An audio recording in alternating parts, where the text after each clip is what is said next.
नमस्कार दोस्तों, स्वागत है आपका स्टडी फॉर सिविल सर्विसेज में। वीडियो को पूरा देखिए। कोई भी आपका फीडबैक है, कोई सजेशन है, तुरंत वीडियो में कमेंट करके जरूर बताइए। अच्छा लगे तो वीडियो लाइक जरूर कर लीजिए और ऐसे वीडियो लगातार फ्री में पाने के लिए चैनल को तुरंत सब्सक्राइब कर लीजिए और बेल आइकन को जरूर टैप कर लीजिए ताकि आगे भी सारे वीडियो आपको मिलते रहे। यूट्यूब में फॉलो करते हैं तो प्लीज ये वाला फ्री टेलीग्राम चैनल जरूर ज्वाइन कर लीजिएगा। सारे नोटिफिकेशन, सारे अपडेट यहीं पे आते हैं, ध्यान रखिएगा। स्टडी फॉर सिविल सर्विसेज का कोई भी पेड ग्रुप अगर आपको ज्वाइन करना है तो सिर्फ 856480560606097523864455 यही नंबर है हमारे, सिर्फ जहां पे कॉल या व्हाट्सएप कर सकते हैं। इंस्टाग्राम पे हमारा पेज जरूर फॉलो कर लीजिएगा, स्टडी फॉर सिविल .सर्विसेज है। ट्विटर पे हमको जरूर फॉलो कर लीजिएगा, @study for civils है। नमस्कार, आदाब, सत श्री अकाल। स्टडी फॉर सिविल सर्विसेज के यूट्यूब चैनल में आप सबका मैं स्वागत करती हूं और आज के अपने इस वीडियो में हम मॉड्यूल 18 को देखने वाले हैं। ठीक है, मॉड्यूल 18 को हम यहाँ पर देखेंगे जो कि आपका इंग्लिश मीडियम में होगा और इसका जो है हिंदी मीडियम में भी मॉड्यूल आ चुका है। यदि नहीं आया तो जल्दी आपको रिसीव हो जाएगा। यूपीपीएससी वीओ प्री 2022 के मॉड्यूल्स देख रहे हैं। जो लोग नए जुड़े हैं उनको मैं बता दूं, ये जो मॉड्यूल्स आपको यहाँ पढ़ाए जाते हैं वो पीटी के पर्पज से बनाए गए हैं। साथ साथ में आप इसमें मेंस की भी बहुत अच्छे से तैयारी कर सकेंगे। ठीक है, यहाँ पर most important top 25 questions paid को इस ग्रुप का चलाया जा रहा है डेली, जिसमें आप इन मॉड्यूल्स को देखने के बाद उन प्रश्नों को अगर लगाएंगे तो बेहतर एक समझ डेवलप कर सकेंगे, ताकि आपको पता चलेगा कि क्वेश्चंस आते कैसे। दूसरा, आपको पता रहेगा कि भाई क्वेश्चंस को सॉल्व कैसे करना है और ये सब चीजें आपको ध्यान रखनी होगी। एक भी मॉड्यूल को स्किप नहीं करना है। जो भी मॉड्यूल उठा रहे हैं उसको पूरा देखिए, क्योंकि हर मॉड्यूल में हम 2-2, 3-3 सब्जेक्ट्स को जो है कंसीडर करते हैं और उन सब में हम अलग अलग टॉपिक्स को लेकर आते हैं और आगे बढ़ते हुए उनको पूरा करते हैं। ठीक है, यदि आपने अभी तक हमारे चैनल पर नए हैं और यूट्यूब चैनल को सब्सक्राइब नहीं किया है तो प्लीज उसे सब्सक्राइब कर लीजिए, ताकि कोई भी वीडियो अपलोड होता है तो उसका नोटिफिकेशन टाइम पे मिल सके। फ्री टेलीग्राम ग्रुप आप हमारा यहाँ पर ज्वाइन कर सकते हैं। ठीक है, और अधिक जानकारी के लिए आपको कॉन्टैक्ट डिटेल्स भी कमेंट बॉक्स में दी जाएंगी। बीच बीच में भी कॉन्टैक्ट डिटेल्स दी गई, मैं आपको इलॉबरेट कर दूंगी, टेंशन की कोई बात नहीं है। आज के अपने मॉड्यूल को शुरू करने से पहले हमें 2-3 चीजें हैं जो मैंने बताना जरूरी समझा, आपको यहाँ पर बता दिया है। तो आपको क्या करना है, निरंतर हमारे चैनल पर बने रहने के लिए हमारे चैनल को सब्सक्राइब करना है, हमारी वीडियोस को लाइक करना है और अपने दोस्तों के साथ ज्यादा से ज्यादा शेयर करना है। आज की अगर मॉड्यूल की बात करें तो यहाँ पर सबसे पहले हम हिस्ट्री के कुछ हिस्से को देखने वाले हैं, जिसमें एंशिएंट हिस्ट्री जो हमारा है, हम एंशिएंट हिस्ट्री को अपना देखेंगे सबसे पहले। ठीक है, पिछले मॉड्यूल्स में भी मैंने काफी हद तक आपको एंशिएंट हिस्ट्री को कवर किया है। अगर आपने नहीं देखा है तो पहले उसे जाकर देख लीजिए, फिर इसको देखिए ताकि चीजें और स्पेसिफाई क्लियर हो जाए। आइए देखिए, वैष्णव धर्म क्या है, सबसे पहले हम इसे समझते हैं। देखिए, वैष्णव संप्रदाय जो है भगवान विष्णु को ईश्वर मानने वालों का संप्रदाय। जैसे शैव संप्रदाय में क्या होता है, शिव को मानने वाले संप्रदाय लोग होते हैं, संप्रदाय को मानने वाले लोग होते हैं। वैसे वैष्णव धर्म या वैष्णव संप्रदाय का प्राचीन नाम जो है वो भागवत धर्म या पांच रात्र मत है। और इस संप्रदाय के जो प्रधान उपास्य देव हैं वो वासुदेव हैं, जिन्हें ज्ञान, शक्ति, बल, वीर, ऐश्वर्य और तेज इन 6 गुणों से संपन्न होने के कारण भगवान या भागवत कहा गया है और भगवत के उपासक भागवत कहलाते हैं। और वैष्णव के बहुत से उप संप्रदाय भी हैं, जैसे अन्य संप्रदायों में होते हैं, जैसे वैरागी, दास, रामानंद, वल्लभ, निम्बार्क, माधव। ये सब क्या है, वैष्णव का मूल रूप आदित्य सूर्यदेव की आराधना में मिलता है। आपको ये सारे उप संप्रदाय मिलते हैं। वैष्णव धर्म से संबंधित कुछ और जो इम्पोर्टेंट फैक्ट्स है उनको भी समझ लेते हैं हम यहाँ पर, कि इनका जो विकास है वो भागवत धर्म से हुआ है। ठीक है, और वैष्णव धर्म के प्रवर्तक कृष्ण थे, जो वृषण कबीले के थे और जिनका निवास स्थान मथुरा हुआ करता था। कृष्ण का सबसे पहले उल्लेख हमें छांदोग्य उपनिषद में देवकी के बेटे और अंगिरस के शिष्य के रूप में माना जाता है। ये रही मोटी मोटी चीजें। ठीक है, विष्णु के अवतारों का उल्लेख हमें मत्स्य पुराण में मिलता है, शास्त्रों में विष्णु के 24 अवतार माने जाते हैं, इत्यादि बहुत लंबी चीजें हैं। यहाँ पर समझना क्या है, जो फैक्ट्स दिए गए हैं वो आपके एग्जाम्स को ध्यान में रखकर एग्जाम्स के पॉइंट ऑफ व्यू से यहाँ पर फैक्ट्स दिए गए हैं। जैसे कहते हैं, विष्णु का पहला जो उल्लेख है वो हमें ऋग्वेद में मिलता है। कहाँ पर मिलता है, आपको ऋग्वेद में मिलता है, लेकिन देवव्रत में इनका स्थान गौड़ था। ठीक है, इस समय विष्णु जो है वो सूर्य का एक रूप का ही प्रतिनिधित्व करते हैं, ऐसा ये बोलते हैं। और ऋग्वेद में जो है विष्णु को, ध्यान दीजिएगा, इंपॉर्टेंट फैक्ट कहाँ पर है, विष्णु को आप देखेंगे ऋग्वेद में विष्णु को क्या क्या कहा जाता है, इनके यहाँ नाम दिए गए हैं। जैसे कि विष्णु को उरुगाय, ठीक है, उरुक्रम और गोपा कहा गया। ये नाम याद रखिएगा, सीधे सीधे आपसे जो है पीटी में डायरेक्ट आपसे स्टेटमेंट बन जाएगा, यहाँ पर आपसे इन चीजों से प्रश्न पूछ लिए जाएंगे। क्लियर है, आगे बढ़ते हैं। अब इसमें क्या कहा गया है कि ब्राह्मण में जो शतपथ ब्राह्मण है, शतपथ ब्राह्मण आपका उत्तर वैदिक काल से संबंधित है। अगर आपने पिछले मॉड्यूल्स देखे होंगे तो वहां पर आप समझ गए होंगे मैं यहाँ पर शतपथ ब्राह्मण किसकी बात कर रही हूँ, ठीक है। तो आपका जो शतपथ ब्राह्मण है उसमें उनको यज्ञ का प्रतिरूप कहा गया है। और संगम युग की अगर मैं बात करूं तो यहाँ पर देखिए क्या कह रहे हैं कि जो आपका संगम एरा है यानी कि संगम युग जो है उसमें विष्णु को तिरुमल और कल लवणम कहा गया है। तो पहले हम यहाँ समझ लेते हैं कि संगम युग क्या है आपका, क्योंकि आप संगम युग को समझेंगे तभी चीजें समझ पाएंगे कि आखिर यहाँ पर किस चीज की बात की जा रही है। तो आइए पहले हम यहाँ पर संगम युग को समझते हैं क्या चीज होती है, ठीक है। क्या है आपका संगम युग? तो देखिए इसमें क्या है कि संगम का मतलब क्या होता है, तमिल कवियों का संघ, परिषद या फिर गोष्ठी से होता है, जिसे हम राजकीय संरक्षण प्राप्त होता है। क्या होता है? जिसे राजकीय मतलब राजकीय संरक्षण प्रोटेक्शन प्राप्त होता है। इन्हीं कवियों के द्वारा तमिल साहित्य रचा गया और जो संगम साहित्य के नाम से प्रचलित हुआ। संगम काल के बारे में हमें संगम साहित्य के अलावा अन्य स्रोतों जैसे कि स्ट्रैबो, पेरिप्लस हो गया, ठीक है, पेरिप्लस ऑफ द एरिथ्रियल सी, ये यानी कि अज्ञात यूनानी लेखक की रचना, इन सब रचनाओं से हमें इनकी जानकारी मिलती है। और संगम मतलब आयोजन में तमिल कवि जो है और विद्वान एकत्रित हुआ करते थे।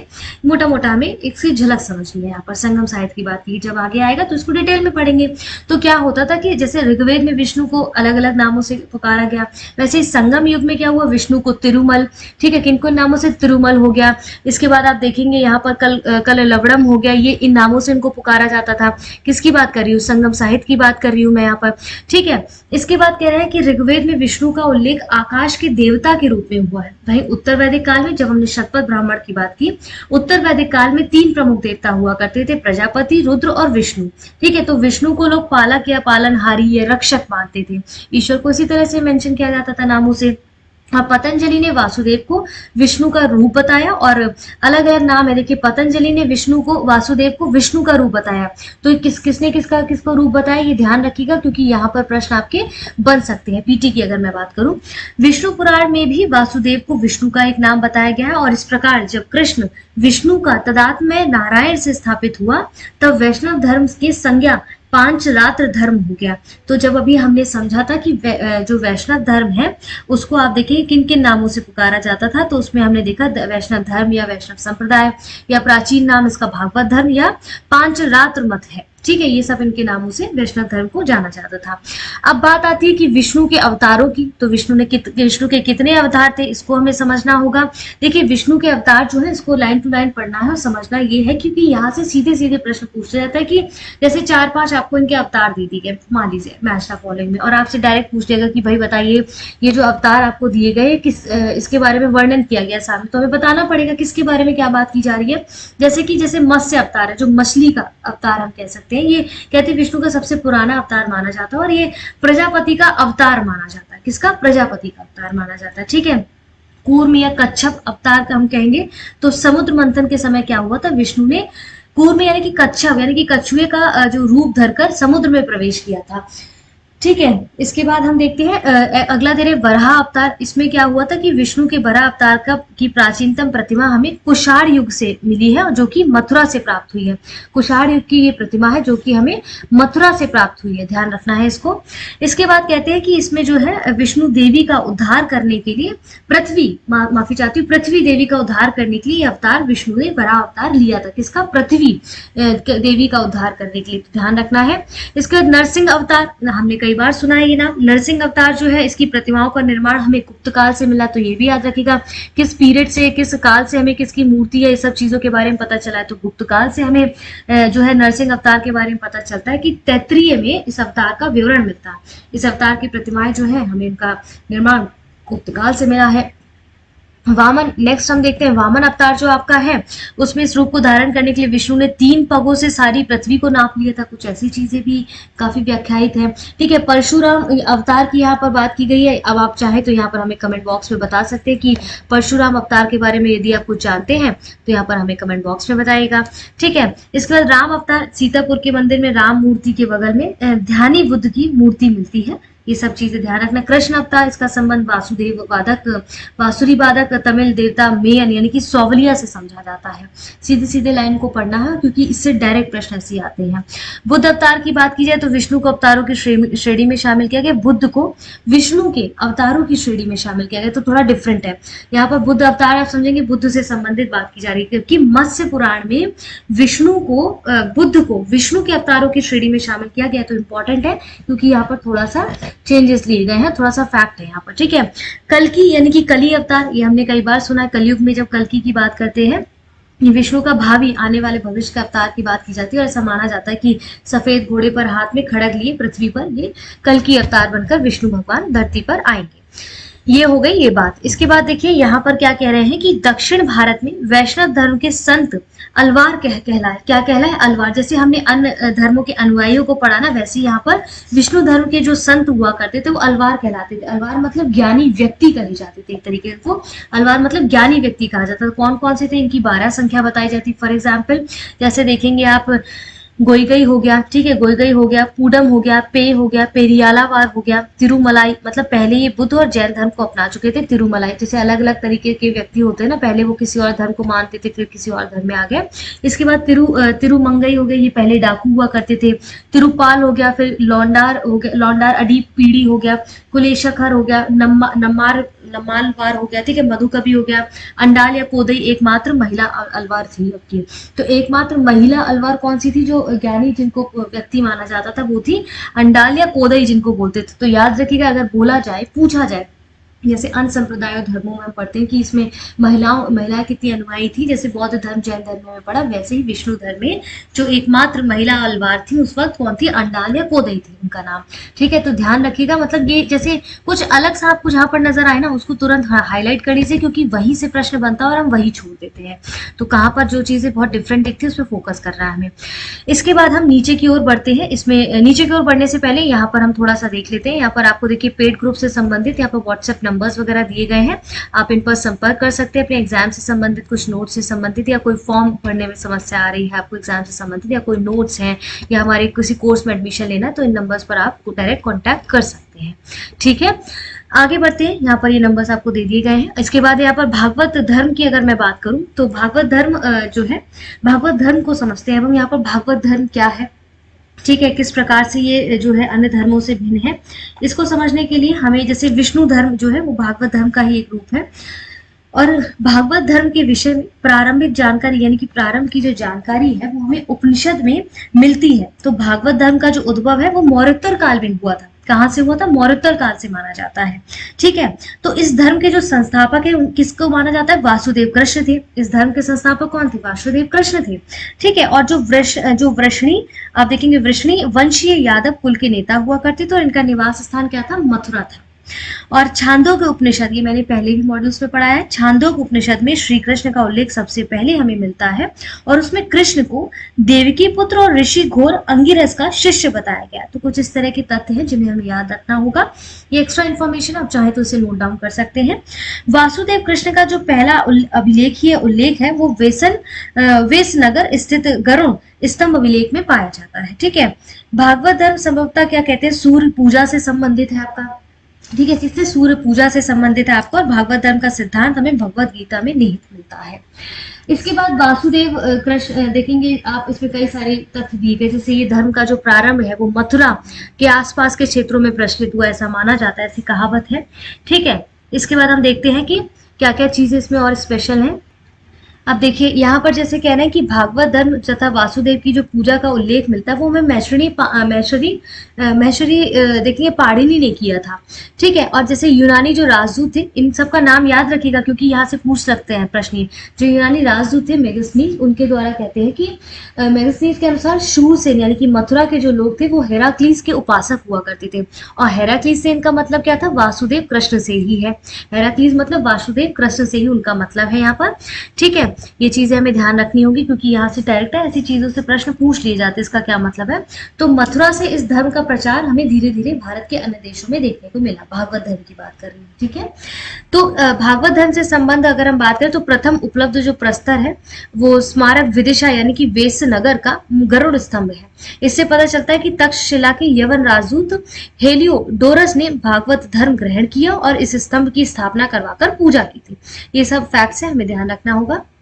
ठीक है। इसके बाद हमें देखना है जैसे कि मेगास्नीज ने क्या कहा कि कृष्ण को हेराक्लीस के नाम से उल्लेखित किया था, हमने अभी समझा था। और महाभारत काल में कृष्ण का तादात्म्य विष्णु से किए जाने के कारण ये वैष्णव धर्म कहलाया। तो ये वैष्णव धर्म कब कहलाया कि महाभारत काल में कृष्ण का तादात्म्य विष्णु से किए जाने के कारण ये वैष्णव धर्म आपका कहलाया था। जैन धर्म ग्रंथ की अगर मैं बात करूं तो उत्तरा अध्ययन सूत्र में वासुदेव जिन्हें केशव नाम से भी पुकारा गया था उसको 22वें तीर्थंकर यानी कि अरिष्ट नेमी का समकालीन बताया गया था। अगर आपने मेरे पुराने लेक्चर्स देखे होंगे तो आप समझ पा रहे होंगे मैं 22वें तीर्थंकर अरिष्ट नेमी किसकी बात कर रही हूँ, जैन धर्म ग्रंथ की बात कर रही हूँ। ठीक है। विष्णु के 10 अवतारों का उल्लेख मिलता है, मत्स्य पुराण में मिलता है। और 10 अवतार कैसे है, जैसे मत्स्य हो गया, कूर्म यानी कि कच्छप, वराह, नरसिंह, वामन, परशुराम, राम, बलराम, बुद्ध और कल्कि यानी कि कली, जो हमने अभी स्टार्टिंग में देखी। इसके बाद हम आते हैं, इसमें कहते हैं कि जो कुषाण शासक है हुविष्क तथा वासुदेव द्वारा विष्णु पूजा का हमें सबसे पहले पता चलता है। ठीक है। इसके बाद गुप्त नरेश की अगर मैं बात करूं, गुप्त नरेश की अगर मैं यहाँ पर बात करूं तो आप देखेंगे कि गुप्त नरेश वैष्णव मत के अनुयायी हुआ करते थे और उन्होंने अपना जो राजधर्म है इसे राजधर्म के रूप में अपनाया था, वैष्णव धर्म को।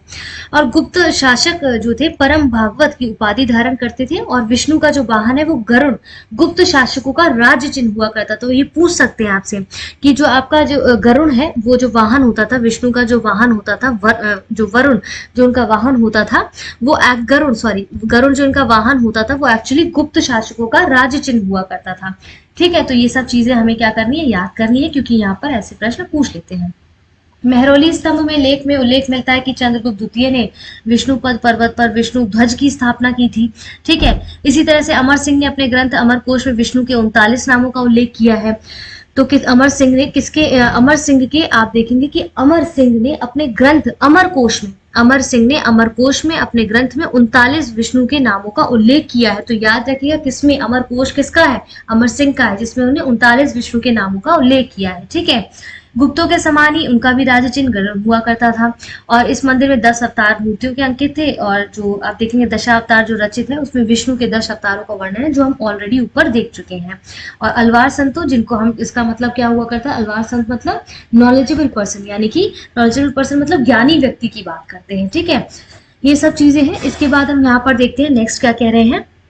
लेकिन नेक्स्ट है इसमें कि इन भागवत और Panchatantra religion along with the worship of Vasudeva Krishna, that means three other persons were worshipped, their name are, जैसे आप इनके 3 नाम और देखेंगे जिनको हम भागवत या पांचरात्र धर्म कहते हैं, उसमें कृष्ण की उपासना के साथ ही अन्य व्यक्तियों की उपासना भी की जाती थी। जैसे आपका संकर्षण यानी कि बलराम जिनको कहा जाता है, वासुदेव रोहिणी के पुत्र थे ये। ठीक है। इसके बाद हम देखेंगे प्रद्युम्न यानी कि कृष्ण और रुक्मिणी से उत्पन्न हुए जो पुत्र है उनका नाम प्रद्युम्न था। इसके बाद अनिरुद्ध यानी कि प्रद्युम्न के पुत्र की यहाँ पर 3 तरह से आप देखेंगे कि कृष्ण की उपासना के साथ ही 3 अन्य व्यक्तियों की उपासना की भी बात की जाती है। यहाँ पर वो नाम यहाँ पर हमने तीनों के देख लिए गए, अगर आपसे पूछा जाए तो याद रखना है इसको। ठीक है। अब हम आगे बढ़ते हैं। यहाँ पर अगला हमारा सेगमेंट क्या है, शाक्त संप्रदाय यानी कि शक्ति संप्रदाय की, शाक्त धर्म की बात की गई है। किसकी बात की गई, शाक्त धर्म की बात की गई। तो इस संप्रदाय में मुख्यतः माता दुर्गा या काली की उपासना की जाती है और इस शाक्त संप्रदाय का जो शैव मत के साथ घनिष्ठ संबंध माना जाता है। किसके साथ, शैव मत के साथ, यानी कि शिव को, शैव का अर्थ मतलब शुभ, कल्याण या मंगल, यानी कि शिव की पूजा करने वाले को हम शैव कहते हैं। तो इसका जो संबंध है घनिष्ठ वो शैव संप्रदाय, शैव मत के साथ है। माता दुर्गा की बात हो रही तो शिव के साथ कैसे घनिष्ठ संबंध नहीं होगा। माता दुर्गा का जो सर्वप्रथम उल्लेख है वो हमें मार्कंडेय पुराण में मिलता है। तो ध्यान रखिएगा माता दुर्गा का सबसे पहले उल्लेख हमें मार्कंडेय पुराण में देखने को मिलता है। और 64 योगिनी जो मंदिर है जबलपुर मध्य प्रदेश में है, इसमें शाक्त धर्म के विकास और प्रगति को प्रमाणित करने के काफी साक्ष्य उपलब्ध हैं। और हमें विदित है कि सिंधु घाटी सभ्यता के अवशेषों में मातृ देवी की पूजा के प्रमाण भी मिलते हैं, जिसमें मातृ सत्तात्मक के बारे में हमें पता चलता है। जब हमने स्टार्टिंग के मॉड्यूल्स को पढ़ा था तब मैंने इसमें बताया था। ये सब चीजें हैं। इसमें देखेंगे कि शाक्त संप्रदाय में हिंदू धर्म के 3 प्रमुख संप्रदायों में से एक है, जिसमें आदि शक्ति यानी कि देवी की उपासना करने वाले संप्रदाय को हम शाक्त संप्रदाय कहते हैं। और इस संप्रदाय में सर्वशक्तिमान को हम देवी माना जाता है। सीधी सी बात है। ठीक है। इसमें देखेंगे कि जैसे आप देखेंगे मत्स्य पुराण में महादेवी के 108 नाम और कूर्म पुराण में 1000 नाम महादेवी के जो है दिए गए हैं। ठीक है, मत्स्य पुराण में इसमें कितने कितने नाम, 108 नाम दिए गए, किसी में 1000 नाम, कूर्म पुराण में जो है वो दिए गए। इन सबको याद रखना होगा आपको। इसके बाद हिंदुओं के श्रुति और स्मृति ग्रंथ शाक्त परंपरा का प्रधान ऐतिहासिक आधार बनाते हुए दिखते हैं। इसके अलावा शाक्त लोग जो है वो देवी महात्म्य, देवी भागवत पुराण और शाक्त उपनिषदों पर आस्था रखते हैं। इंपॉर्टेंट क्या है यहाँ पर ध्यान देने वाली बात, जो वैष्णववाद है यानी भगवान विष्णु की उपासना करने वाले जो लोग हैं, और शैववाद यानी कि भगवान शिव की पूजा करने वाले लोग, शाक्तवाद यानी कि देवी की शक्ति के रूप में पूजा करने वाले लोग। तो शक्ति की पूजा, शक्ति के अनुयायियों, जैसे हमने पहले अनुयायी देखे वैसे ही शक्ति की पूजा, शक्ति के अनुयायियों को अक्सर हम शाक्त कहते हैं। ठीक है, जैसे वहां पर अलवार देखा था हमने वैष्णव धर्म में अनुयायियों को, यहाँ पर हम उसको शाक्त कहते हैं। ठीक है, अब जैसे इंपॉर्टेंट याद रखिएगा, ये जो लाइन मैं आपको पढ़ रही हूँ ये बहुत इंपॉर्टेंट है, क्योंकि ये अपने आप में कई प्रश्नों को अपने अंदर समेकित किए हुए हैं। किसकी बात कर रही हूं मैं? कलिका पुराण की बात कर रही हूँ। ठीक है, कालिका पुराण की मैं बात कर रही हूँ, जो कि आपका शाक्त धर्म से संबंधित है। कालिका पुराण को कली पुराण भी कहा जाता है। ठीक है, यह हिंदू धर्म की शाक्तवाद परंपरा में 18 पुराणों में से एक है। किसमें? हिंदू धर्म की जो शाक्तवाद परंपरा है उसमें 18 पुराणों में से एक है ये। तो कलिका पुराण का जो संकलन है वो आपको असम क्षेत्र में किया गया है, ऐसा माना जाता है। अब कामाख्या देवी मंदिर हो गया, जैसे है ना, काली का दिव्य स्त्री शक्ति के रूप में वर्णन आपको इसी कालिका पुराण में शाक्त धर्म से संबंधित है, ये ध्यान रखना है आपको। इसके बाद शैव धर्म के साथ शाश्वत धर्म का घनिष्ठ संबंध हमने समझा है इसको अभी। वैष्णो देवी के मंदिर जो है देवी के सौम्य रूप का भी मंदिर है, देवी से संबंधित मंदिर है, तो उसको भी इसमें समेकित किया हुआ है। कोलकाता में जैसे काली मंदिर देवी के उग्र रूप का प्रतिनिधित्व करता है, असम में कामाख्या देवी मंदिर है ना। और वैसे आप देखेंगे प्रतिहार शासक जो महेंद्रपाल है उनके लेखों में भी दुर्गा की महिषासुर मर्दिनी, कांचन देवी, अम्बा जैसे नामों की स्तुति मिलती है। तो किस इन सब जो देवियों के नामों की जो स्तुति है किन से मिलती है? वो आपकी मिलती है प्रतिहार शासक, किसके? प्रतिहार शासक आपके जो है महेंद्रपाल के लेखों से मिलती है। तो ये याद रखिएगा, किसके जो है शासक के काल से आपको अलग अलग देवियों के नाम यहाँ पर मिलते हैं। और उन देवियों के नाम यहाँ पर क्या क्या बोला गया है, जैसे अम्बा बोला गया, महिषासुर मर्दिनी बोला गया, कांचन देवी, अम्बा बोला गया, इन नामों की स्तुति उनके लेखों से मिलती है। ठीक है, राष्ट्रकूट शासक अमोघ वर्ष जो महालक्ष्मी का अनन्य भक्त माना जाता था। श्रीहर्ष ने अपने ग्रंथ नैषधीय चरित्र में सरस्वती मंत्र की महत्वता का प्रतिपादन किया। तो सरस्वती मंत्र की महत्वता जो इसका इंपॉर्टेंस उसका प्रतिपादन किसने किया है? नैषधीय चरित्र में, नैषधीय चरित्र किसके द्वारा लिखा गया? श्रीहर्ष के द्वारा। तो यहाँ पर एक साथ आपको दो फैक्ट्स पता चल गए कि भाई श्रीहर्ष के द्वारा जो है वो आपको नैषधीय चरित्र लिखा गया है, जिसमें आपको सरस्वती मंत्र का उच्चारण, जो सरस्वती मंत्र है उसका महत्वता का प्रतिपादन यहाँ पर किया गया है। ठीक है, इसके बाद देखिए असम स्थित कामाख्या कौल मत का भी प्रसिद्ध केंद्र है, और यहाँ पर संप्रति जो शाक्त उपासना की 3 प्रमुख केंद्र देखने को मिलते हैं, जैसे कश्मीर, काशी, असम स्थित कामाख्या मंदिर। ये सब उदाहरण के तौर पर हमें याद रखने होंगे। इसके बाद हम अगला जो नीचे टॉपिक हमें दिया गया है वो है आपका महाजनपद युग। अब महाजनपद युग बाकी से कैसे अलग है, कैसे इसका जन्म हुआ, इन सबको हम यहाँ पर डिटेल में पढ़ने वाले हैं। ठीक है, आप चाहें तो साथ में नोट्स भी बना सकते हैं इनके, क्योंकि एडिशनल इन्फॉर्मेशन भी आपको मैं बीच बीच में देती रहती हूँ। देखिए, महाजनपद जो एरा है आपका उसमें अलग अलग तरीके से चीजें दी गई। कहते हैं कि महाजनपदों ने अब ईसा पूर्व 6ठी सदी में राज्य विस्तार किया था। ठीक है, ऐसा माना जाता है। और भारत के आप देखेंगे कि बहुत सारे इसके ये काफी सारा जो हिस्ट्री है, इसका बैकग्राउंड, इसको अगर हम समझें तो काफी कुछ चीजें हैं जिसको मैं इन शॉर्ट बताने का प्रयास करूंगी, क्योंकि यहाँ पर जो फैक्ट्स है वो डिफरेंट तरीके से दिए गए। कहते हैं कि ईसा पूर्व 6ठी शताब्दी में उत्तर वैदिक काल के जनपद महाजनपदों में ये तब्दील हुए। ठीक है, अंगुत्तर निकाय और भगवती सूत्र में 16 महाजनपदों का उल्लेख मिलता है। कितने महाजनपदों का उल्लेख मिलता है? 16 महाजनपदों का उल्लेख मिलता है। इनमें से 10 गंगा घाटी में और 6 गंगा घाटी के बाहर स्थित है। तो इस तरह की कुछ चीजें हैं, हमें ध्यान रखनी है। इसके पीछे जो हिस्ट्री है उसको थोड़ा सा मैं और समझाने का प्रयास करती हूँ, ताकि आप और बेहतर तरीके से समझ सकें।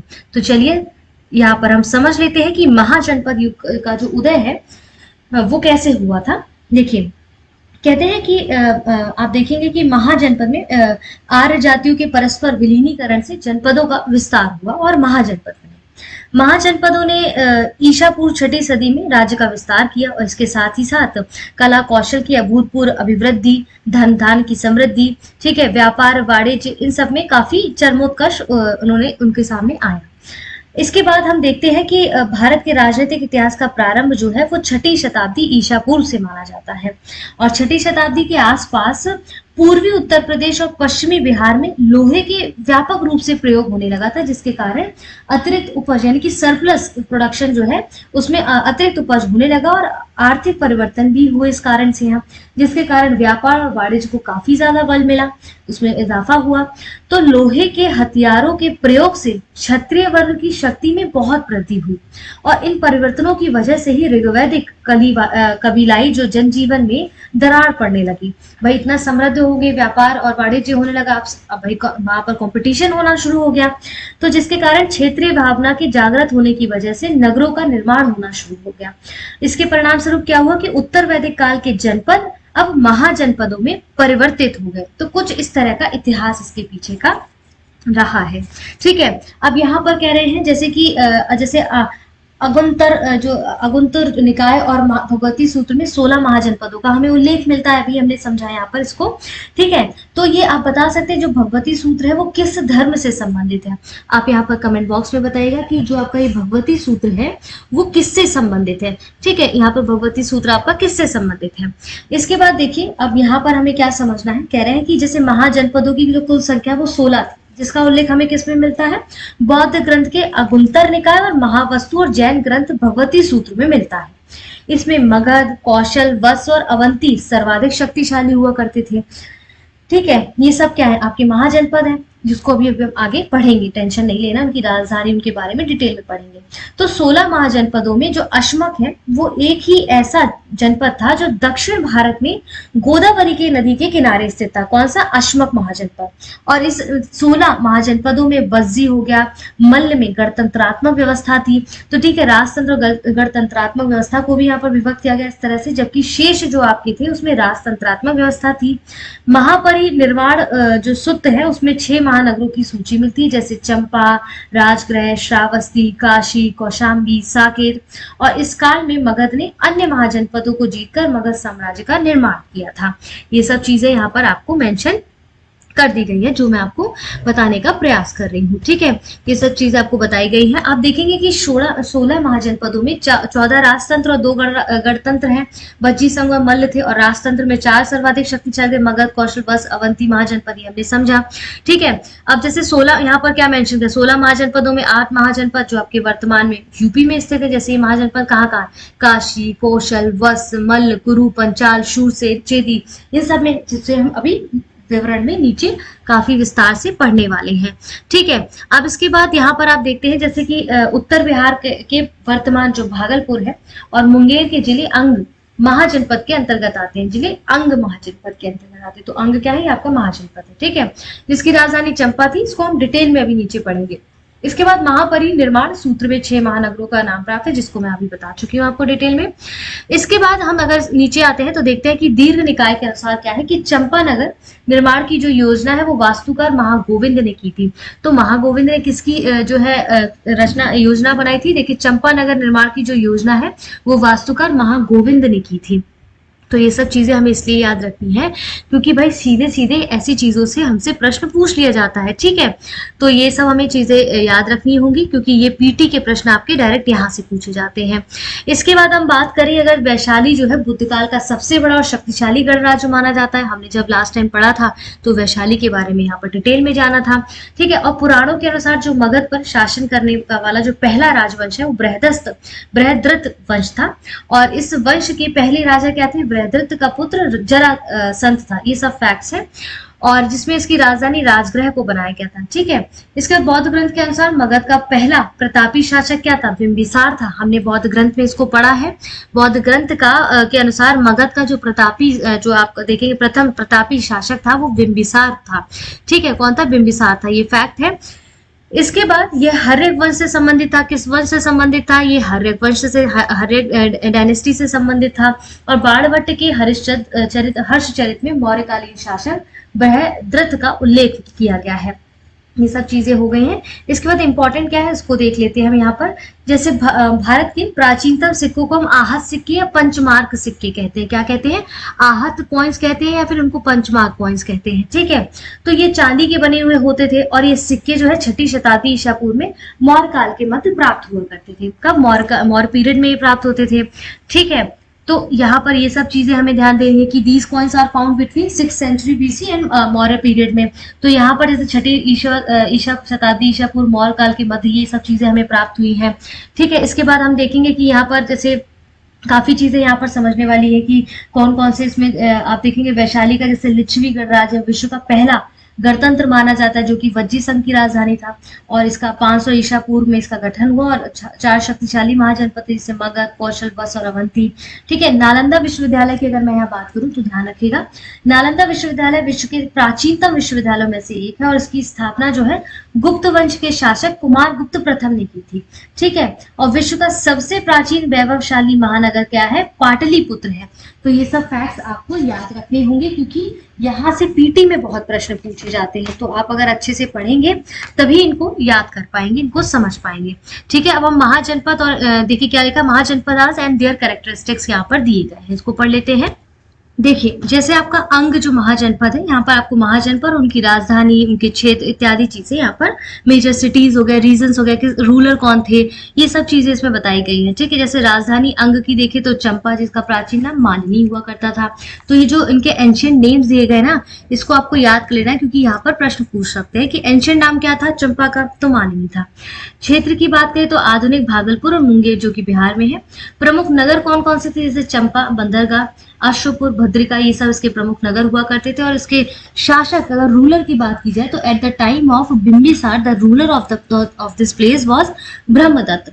देखेंगे कि बिंबिसार के समय यहाँ का जो शासक है वो ब्रह्मदत्त था। ब्रह्मदत्त को मगध के शासक बिंबिसार ने पराजित कर अंग को मगध में मिलाया था। ठीक है, इसके बाद अवंती जो इसका दूसरा महाजनपद, इसकी कैपिटल क्या थी? उज्जैन। और देखेंगे महिष्मती है राजधानी।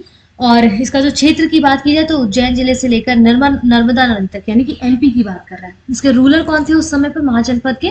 महावीर स्वामी और गौतम बुद्ध के समकालीन यहाँ के शासक चंड प्रज्ञोत थे। ठीक है, प्रमुख नगर कौन कौन से? जैसे कुरारगढ़ हो गया, मक्करगढ़ हो गया, सुदर्शनपुर हो गया। पुराणों के अनुसार अवंती के संस्थापक हैदय वंश के लोग हुआ करते थे और बिंबिसार ने वैद्य जीवक को चंड प्रज्ञोत के उपचार के लिए भेजा था। अवंती महाजनपद के 2 भाग हुआ करते थे। उत्तरी अवंती की राजधानी उज्जैनी तथा दक्षिणी अवंती की राजधानी महिष्मती थी। ठीक है, और बुद्धिज्म के टाइम पर इसमें अवंती की राजधानी उज्जैनी हुआ करती थी। तो ये सब चीजें हमें याद रखनी होगी। इसके बाद नीचे आते हैं जो वात्सा आपका है ना, वत्स जो है, वत्स क्या है एक्चुअल में, इसको हम समझते हैं। वत्स जो आपका महाजनपद है वो इसकी राजधानी कौशाम्बी थी और बुद्ध काल में यहाँ पौरव वंश का शासन था और जिसका शासक उदयन हुआ करता था। और पुराणों के अनुसार उदयन के पिता परंतप ने अंग की राजधानी चंपा को जीता था। तो यहाँ पर देखिए क्षेत्र क्या है, इलाहाबाद और मिर्जापुर जिला, यानी कि यूपी की बात कर रहा है। ठीक है, गौतम बुद्ध बिंबिसार के समकालीन उदयत यहाँ के शासक हुआ करते थे और कालांतर में अवंती ने वत्स पर अधिकार किया और अंतिम रूप से शिशुनाग ने वत्स को मगध में मिला दिया था। ये सब इसका पार्ट है, हिस्ट्री एक तरीके से इसकी, इसको अच्छे से पढ़ लीजिएगा। ठीक है, इसके बाद यहाँ पर जो आपका नेक्स्ट आता है वो दूसरा है आपका अश्मक। अश्मक की राजधानी अगर बोला जाए तो पोटल और पैथान, जिसका पुराना नाम प्रतिस्थान हुआ करता था। अश्मक का जो राजधानी पोटल है उसका पुराना नाम क्या हुआ था? प्रतिस्थान। ये याद रखना है आपको। ठीक है, इसका क्षेत्र क्या था? Part between the Narmada and the Godavari नदी। इसका स्थापना और शासक एस्टेब्लिशमेंट और रूलर कौन थे? तो it was the find by the king name Mulaka of, किसकी बात कर रहे हैं? देखेंगे ये जो शासक थे उसकी स्थापना जो है आप देखेंगे इक्ष्वाकु वंश के शासक मूलक द्वारा यह एकमात्र महाजनपद था जो दक्षिण भारत में स्थित था। कहाँ पर? साउथ इंडिया में स्थित था। Later Avanti conquered the Ashmaka kingdom. ठीक है, इसके बाद आप देखते कालांतर में क्या हुआ, अवंती ने अश्मक राज्य पर विजय प्राप्त कर ली थी। इसके बाद हम काशी महाजनपद के बारे में देखते हैं। इसका जो कैपिटल है वो वाराणसी यानी कि वाराणसी है। इसका एरिया की बात की तो वाराणसी का समीपवर्ती क्षेत्र है। इसका एस्टेब्लिशमेंट किसने किया था? द फाउंडर ऑफ काशी द्रवोदास है ना, तो उसके संस्थापक काशी के जो संस्थापक है द्रवोदास थे। शासक की बात की जाए, रूलर कौन थे, तो आप देखेंगे कि इसके रूलर थे काशी के, रूलर थे कि काशी का शासक अजातशत्रु थे, और अजातशत्रु के समय ही काशी मगध का हिस्सा बना हुआ था। काशी का सबसे पहले उल्लेख हमें अथर्ववेद में मिलता है। 4 वेद है ना, ऋग्वेद, सामवेद, यजुर्वेद, अथर्ववेद, तो अथर्ववेद में हमें मिलता है। जबकि जातकों के अनुसार राजा दशरथ और राम काशी के राजा हुआ करते थे उस समय, ठीक है। The first mention of Kashi is the found of Atharvaveda. According to the आप देखें, according to the Jatak kings, Dashrath and Ram were the king of the Kashi. Kashi was situated on the banks of Varuna and Assi river.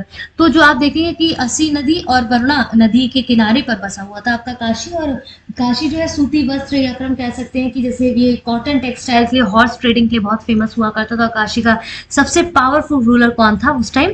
Brahmadatta थे, ठीक है। तो ये सब चीजें हमें याद रखनी, रट लेनी है इसको पूरी तरह से, ठीक है।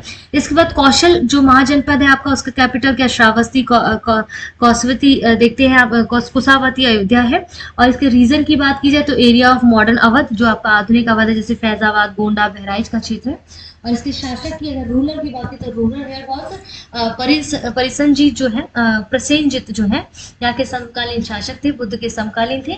और कौशल के प्रमुख नगर जैसे श्रावस्ती, अयोध्या और साकेत थे। और बुद्ध काल में कौशल के 2 भाग हो गए थे, उत्तरी भाग की राजधानी श्रावस्ती और दक्षिणी भाग की राजधानी साकेत थी, ठीक है। इसके बाद कुरु की राजधानी आपकी क्या थी? यहाँ पर इंद्रप्रस्थ या हस्तिनापुर हुआ करती थी। और बुद्ध के समकालीन यहाँ के शासक पौरव थे। और इसका उल्लेख हमें महाभारत और अष्टाध्यायी में मिलता है, ठीक है। और इस महाजनपद के अंदर मेरठ, दिल्ली और थानेश्वर का क्षेत्र आता है। किसका? महाजनपद के अंदर मेरठ, दिल्ली और थानेश्वर का आपका जो है महाजनपद के अंतर्गत ये क्षेत्र आपके आते हैं, कुरु महाजनपद के अंतर्गत, ठीक है। इसके बाद पांचाल की बात की जाए, पांचाल इसकी राजधानी आपका अहिछत्र है, काम्पिल्य है। और यहाँ का शासक आपका चुलामी ब्रह्मदत्त था। इस जनपद के अंदर बरेली, बदायूं, फर्रुखाबाद क्षेत्र इत्यादि शामिल थे। इसका उल्लेख आपको महाभारत और अष्टाध्यायी में मिलता है। अष्टाध्यायी किसके द्वारा लिखा गया था? अगर आपको पता होगा तो यहाँ पर आप हमें बता पाएंगे, क्योंकि पिछले मॉड्यूल्स में मैंने आपको अच्छे से बताया था। इसके बाद इनिशियली इट हैज 2 पार्ट्स, ठीक है। आप देखिए इसका उल्लेख जो है महाभारत अष्टाध्यायी में मिलता है। और प्रारंभ में इसके 2 भाग थे, उत्तरी पांचाल की राजधानी अहिछत्र और दक्षिणी पांचाल की राजधानी आपका यहाँ पर क्या हो गया था? दक्षिण काम्पिल्य था, ठीक है। ये सब चीजें हो गई हैं।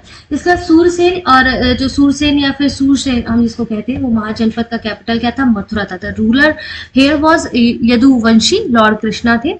और शासक का ये गणतंत्रात्मक शासन था यहाँ पर। और यहाँ पर जो है ये मेघसनीस की पुस्तक इंडिका में शूरसेन का आपको उल्लेख देखने को मिलता है, ठीक है।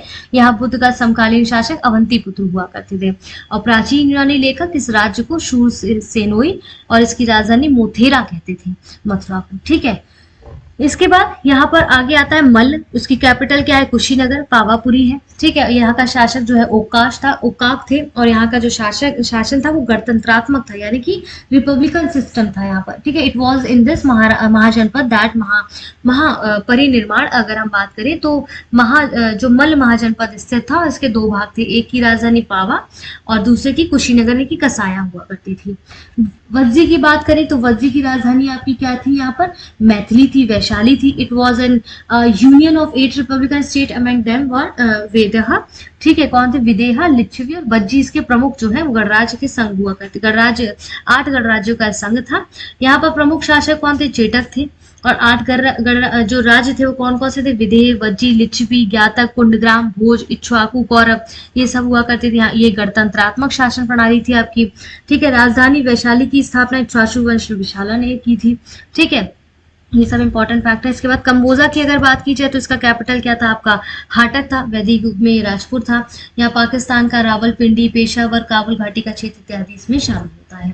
चेदी की बात की जाए तो चेदी जो महाजनपद है उसका जो चेदी की राजधानी आप देखेंगे सोथिवती यानी कि शुक्तिमती था। यहाँ महाभारत कालीन के राजा शिशुपाल राज किया करता था और जिसका वध भगवान कृष्ण ने सुदर्शन चक्र से किया था। और इस क्षेत्र में आप देखेंगे कि मध्य प्रदेश और बुंदेलखंड का यमुना नदी क्षेत्र शामिल है। और 6ठी शताब्दी ईसा पूर्व में आधुनिक बुंदेलखंड के पूर्वी और उसके समीपवर्ती भागों में चेदी महाजनपद स्थित हुआ करते थे।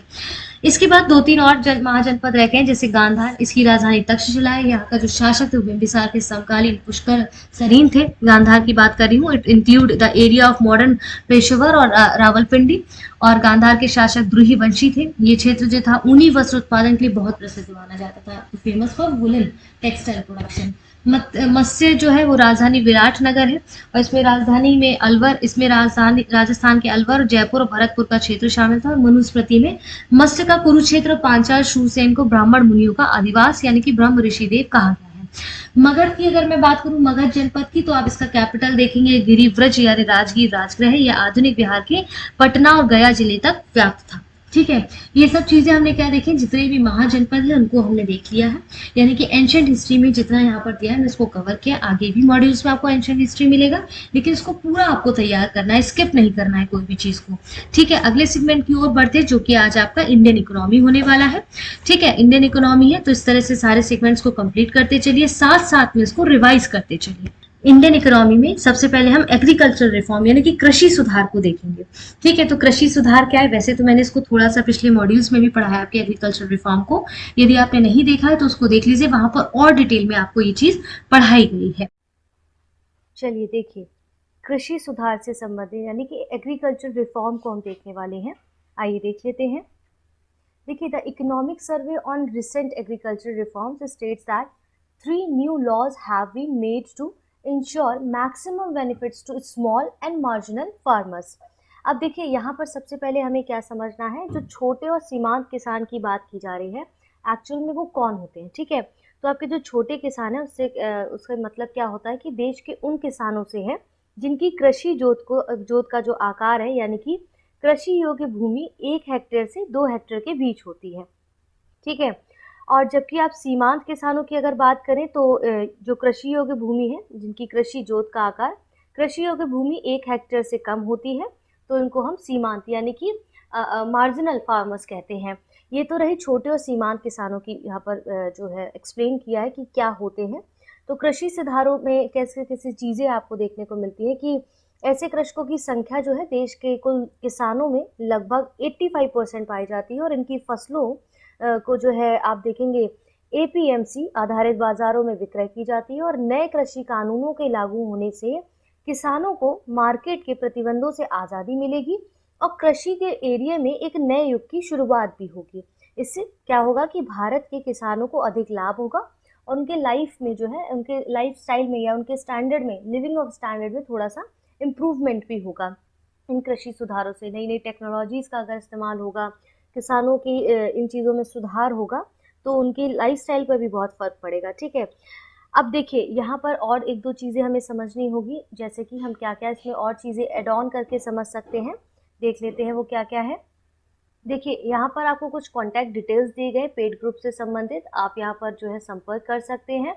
अगर आपको किसी कोर्स में एडमिशन लेना है तो उसके लिए भी यहाँ पर आप कॉन्टैक्ट कर सकते हैं। ठीक है, ये सारे नंबर्स आपको डिटेल दिए गए हैं। ज्ञान सर का भी यहाँ पर नंबर दिया गया, आप उन्हें चाहे तो व्हाट्सएप कर सकते हैं। और अपने एग्ज़ाम से संबंधित कोई प्रश्न हो या नया कोर्स में एडमिशन लेना हो तो उसमें यहाँ पर संपर्क कर सकते हैं, कॉन्टैक्ट कर सकते हैं।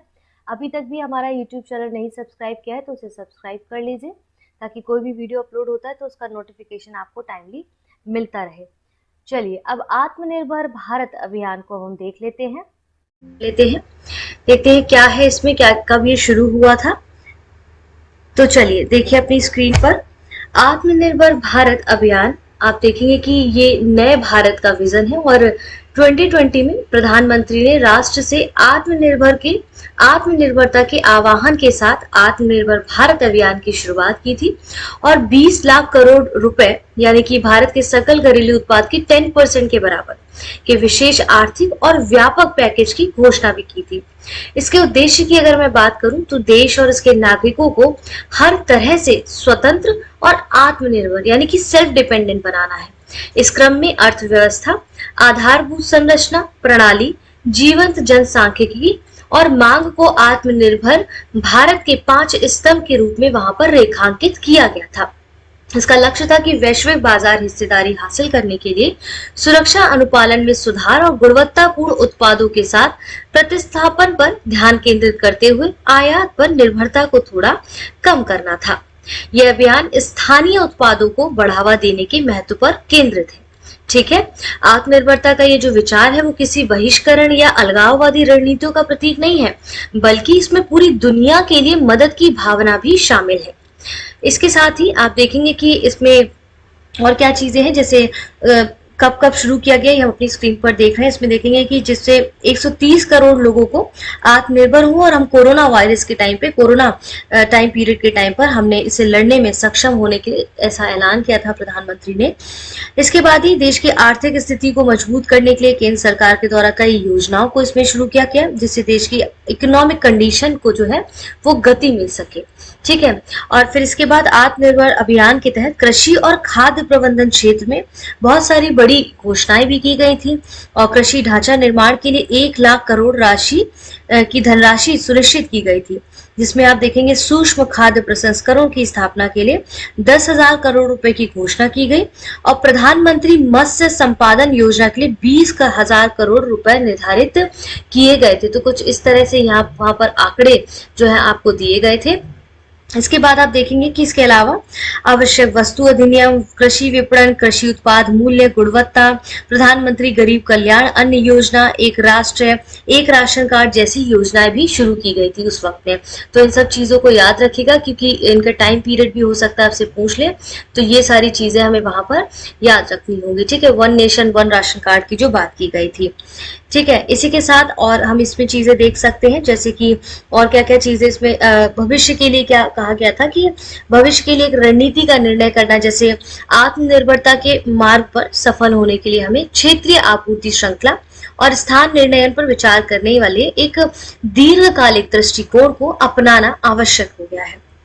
ठीक है, उस टाइम की ये बात की जा रही थी जब किस तरह से लॉकडाउन में चीजें जो अव्यवस्थित हो गई थी, तो उसमें मांग में वृद्धि करना, जैसे लॉकडाउन से बाहर निकलते देश के लिए आर्थिक पैकेज के लिए अर्थव्यवस्था में मांग बढ़ाने के लिए प्रोत्साहन की आवश्यकता है। ग्रीनफील्ड अवसंरचना पर व्यय करना इसका सर्वोत्तम तरीका उस वक्त माना गया।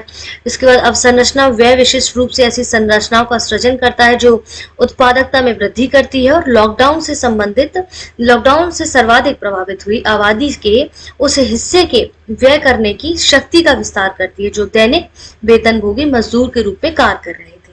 ठीक है, इसके बाद हम देखेंगे कि कैसे आत्मनिर्भरता के लिए सरकार के आह्वान ने एक नया महत्व हासिल कर लिया था उस वक्त, और विश्व जनसंख्या का लगभग 6वां हिस्सा रखने वाले भारत जैसे देश के लिए आत्मनिर्भरता की प्राप्ति हेतु वस्तुतः सूक्ष्म वैश्विक अंतर संबंधों और संभवतः अधिक सघन वैश्विक नेटवर्क की आवश्यकता भी वहां पर देखने को मिली थी। ठीक है, तो ये सब चीजें क्या है, आत्मनिर्भरता का जो अभियान है वो शुरू किया गया था, किस उद्देश्य से शुरू किया गया था हम सबको वहां पर बेहतर तरीके से पता है। कोविड के टाइम पर इसको शुरू किया गया था और क्यों इसकी जरूरत थी वो सब हमने यहाँ पर देखा समझा। इसके बाद आते हैं यहाँ पर नेक्स्ट, हम आते हैं यहाँ पर दूसरा हमारा क्या है, यहाँ पर कृषि ऋण। इसका मतलब है एग्रीकल्चरल क्रेडिट की बात कर रहे हैं यहाँ पर। तो कृषि ऋण में हमने किन किन चीजों को देखना है वो समझ लेते हैं कि इसमें क्या कहा जा रहा है बेसिकली। देखिए, आप देखेंगे कि इकोनॉमिक जो आर्थिक समीक्षा के अनुसार भारत में छोटे और सीमांत किसानों को बड़े पैमाने पर फाइनेंशियली हेल्प की गई है, सहायता उपलब्ध कराई गई है। छोटे और सीमांत किसानों को हमने देखा था स्टार्टिंग में, स्मॉल एंड मार्जिनल फार्मर्स को। तो इसमें क्या है कि किसानों की कृषि संबंधी गतिविधियों को कंटिन्यू चलाने के लिए समय पर ऋण की उपलब्धता को प्रमुखता दी गई है। 19-20 में हमने देखा कितना ऋण उपलब्ध कराया गया है, फिर इसके बाद समय के साथ साथ कितना कितना क्या ऋण किसानों को उपलब्ध कराया गया है। आर्थिक समीक्षा में कहा गया है कि आत्मनिर्भर भारत अभियान के एक हिस्से के रूप में कृषि ढांचा विनिर्माण कोष के तहत दिए जाने वाले इस ऋण कृषि क्षेत्र को और अधिक लाभ पहुंचाएगा। भाई, अब उनको ऋण उपलब्ध कराया जा रहा है तो नई नई चीजों का कृषि में सुधार करेंगे। और ठीक है, जैसे हमने स्टार्टिंग में देखा कि किस तरह से कृषि में इस तरह से वित्त उपलब्ध कराकर उनको सहायता प्रदान करके उनकी लाइफस्टाइल को भी कितना चेंज किया जाएगा और उनमें कृषि में कितना सुधार किया जाएगा, वो सब चीजों को हमने वहाँ कवर किया।